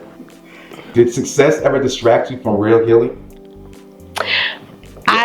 You think so? Let me answer first, it doesn't really matter. You can answer. You go ahead. I was gonna say, one, that depends on. I don't think it distracted you. I was gonna say that depends on what you define success as. Success looks very different for me than what it does for my husband. Yes, I'm in the business, but that doesn't mean success for me. Money in my account doesn't mean success for me. I look at a more holistic approach to everything, and I'm always seeking balance. Right. So for me, it's like a day of success is I was able to do things for my kids. I was able to get up in the morning and help them get ready and do all of that. I was able to spend some time with God. I was able to focus on me and do some healthcare, fitness stuff, some Bible study time. I was able to connect with my husband, maybe hug, kiss, have a brief conversation. Sex. Yeah. I was able to dibble and dabble in business, maybe do some emails, do some different things like that. And I was able to get to bed on time, right? I was able to still meet any meetings or after school commitments that I had with the kids. And then I was able to get to bed on time. Like my on time is 8:30, 9 o'clock. So that's her healing. That's my healing. And that's my success, right? So in that, no, the business never distracted me. There was a period where, because my husband is business focused and driven. So he would push and encourage me to do more in the business, and I tried. And when I tried, I found myself dropping balls in all other areas. And that tore me down. That made me feel so inadequate and unbalanced. That wasn't gonna work for me. And we had a conversation. He understood and was in agreement. And now, I have success every day. For sure. Every day I'm successful in both healing, business, parenting, and marriage. Every day I'm successful. I love the way it is now. Yeah, you're winning daily now. So I would say absolutely it's distracted me from the healing, because I would put myself through things that were just unnecessary, like staying up late hours, getting right back up, maybe going off for 3-4 hours of sleep, not focusing on self-care or working out or anything, just work. And I think that's the pressure of it all. And then there's a fear, because we had lost our home, because we were in the basement, because we were doing food pantries and all of those things, there's a fear that it's all gonna be taken away. So I'm like, I have to go harder. Every time I think about it or have that thought, I cannot rest. I would feel guilty sitting down to rest or to watch a TV or something like that, or even buying myself something. It's like the guilt would be overwhelming. And after 15 years of that push and that drive, your body said, I'm done. For sure. And so then we went through a good 6 to 8 months for sure. of an inability to even get out of the bed. An inability to do anything. And it wasn't a mental situation. It was a physical body giving up. Right? Yeah, no, that's true. And so after that, then your focus shifted. Oh man, for sure.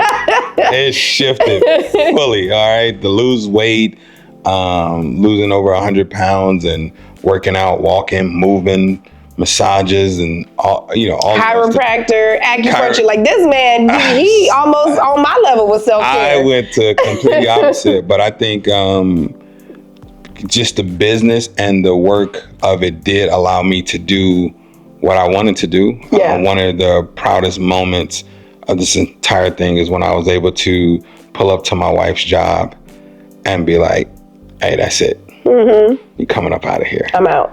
And because she had worked for that. Every idea, and we just told you all about from poetry to this, but there were so many other ideas in between there, waking her up in the middle of the night and all that stuff. And then a job that she hates or being mistreated on, she's still going to every single day. And I'm just like, yo, don't worry, I'm gonna get you out of here. Don't worry. And just the misery of going there, but we need insurance. And there was a point where we were doing it and we were still struggling, and we had to go and ask her job for a pay cut so we could get assistance. Yeah, so we could get food stamps and childcare assistance. I had to be decreased in pay by 50 cents. Yes, we had to decrease her pay so going through all of that, working, knowing that she's not bringing in enough and all of these things. And that was another driver behind it. It's like, I can't let my family down. I just got to push. And I was willing to sacrifice my body, my health, whatever. Yeah. Like, I'm going to push. And she hasn't had to work since. And I'm like... Well, I mean, haven't worked for anybody else since 2019. I tell you, this has been a hard job. And I'm not saying this joking. Like, working with him and having him... Even though, we're partners, he's still like the mastermind and the head of it all. We do not, we function differently, okay? I am detail oriented and structured and, it's been real. But we're here. And that right there, that's the work behind the vows. So we want to thank y'all for watching our documentary, The Work Behind the Vows. It's been great giving you our story and the insight into why it is that we have started this, why we're choosing to pursue this, and why God has put this on our hearts. We appreciate you all. And we'll see you on the next episode of our podcast. You can go visit the site below and go ahead and subscribe so you can be in tune with all the episodes. The site below, above, on the sides. He's so used to old school social media where, click the link below. That might not be the case. I also want to apologize. He was a little long-winded during this segment. It should have only been like an hour long, but you know how he Well, we had planned for 90 minutes, but hey, the thing is maybe this thing is what, 2.5 hours now? He about to take us. Some change. Yeah. But here's the thing. Reggie, 3. Here's the thing. We were able to tell our story how we wanted to tell it. Not that part. And we appreciate you all for supporting us. Absolutely. Absolutely. You want me to? No. Can you just cut? She's. How you do the lip? It's a wrap. Share 3 things that still make you go wow when thinking about me. Okay, just whatever the first 3 things come to my mind.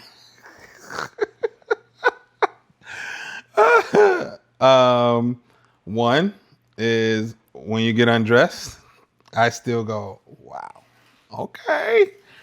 What we talking about? We're talking about putting on clothes. Number 2, I would say when you sing, I still am like, wow. Okay, that's the same voice I heard when I first introduced you on the stage, and I was like, okay, wow. I hope you hear that at 99. Right, yeah, for sure. Because I ain't gonna stop singing. No, and I love it.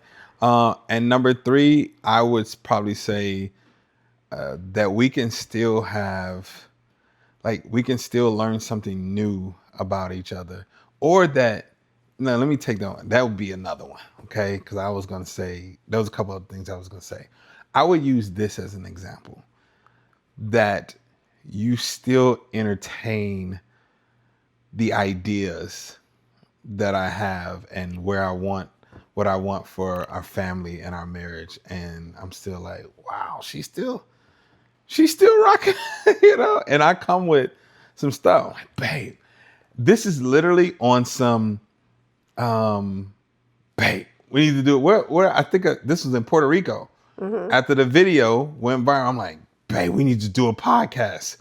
And I talked to you like, okay, what's the podcast about? I'm like, this is what it's about. This is what we're going to do. All that. I hit up Jonathan. I'm like, yo, bro, I need you.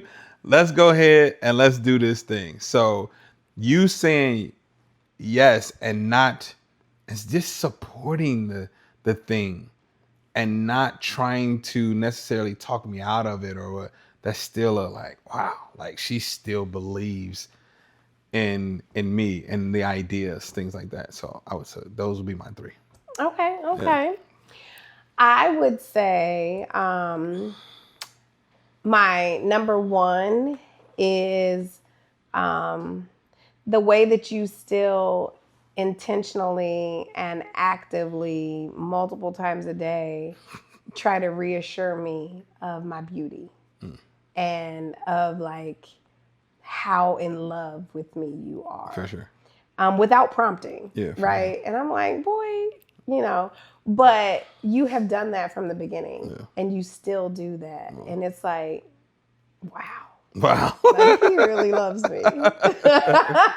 That's good. He really loves me. I think the other thing that goes with that is when I see you parent our kids, daughters specifically, because I was a daughter, right? But even our sons, like, you are such a phenomenal father. And like, I look at your relationship with our daughter and a little bit of me is a little envious, like, you know, and we'll talk about that at some time. My dad was there, but not when I was young, right? And so it was like, man, like, she's got such a good daddy. She has, you know, God. That's good. She has this man who is rooting for her. Yeah. And it's like, girl, I don't know. Do you know how good you got That's him? good. I'm out here trying to have him parent me right now. Look, I look like, tell me. Yeah. Tell me I can swim. Like, help me do that. You know, so that makes me say, wow. And then I would say the third wow that I see, and it kind of is funny. It goes along with your, like, how I still entertain the crazy. 21 years you've been presenting. Y'all, his first crazy idea was called The Finder. Y'all, somebody put that in the comments. I'll let you know what The Finder was. This was in college, the very first thing. But he always has come with something. But the premise for that is this drive and desire to be a phenomenal provider. Yeah.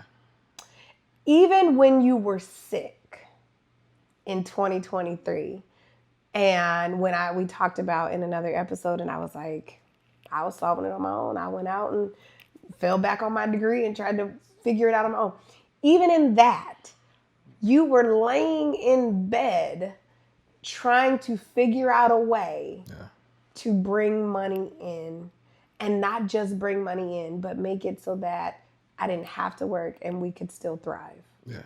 And I'm like, man, like, your pursuit of providing is like, wow. Like, it's awesome. It's amazing. So I know how blessed I am for God to have chosen me as your wife. You know, we joke about it, and I'm like, boy, you better know how. You should. But I know how blessed I am for God to have chosen me as your wife, especially understanding I am no easy feat, okay? Yeah. I bring a lot. And you handle all of that with love and care and compassion and grace. So that makes me say, wow. That's good word. I like you and love you. That's good word. Okay. That's good word. So let's get final thoughts about this episode, because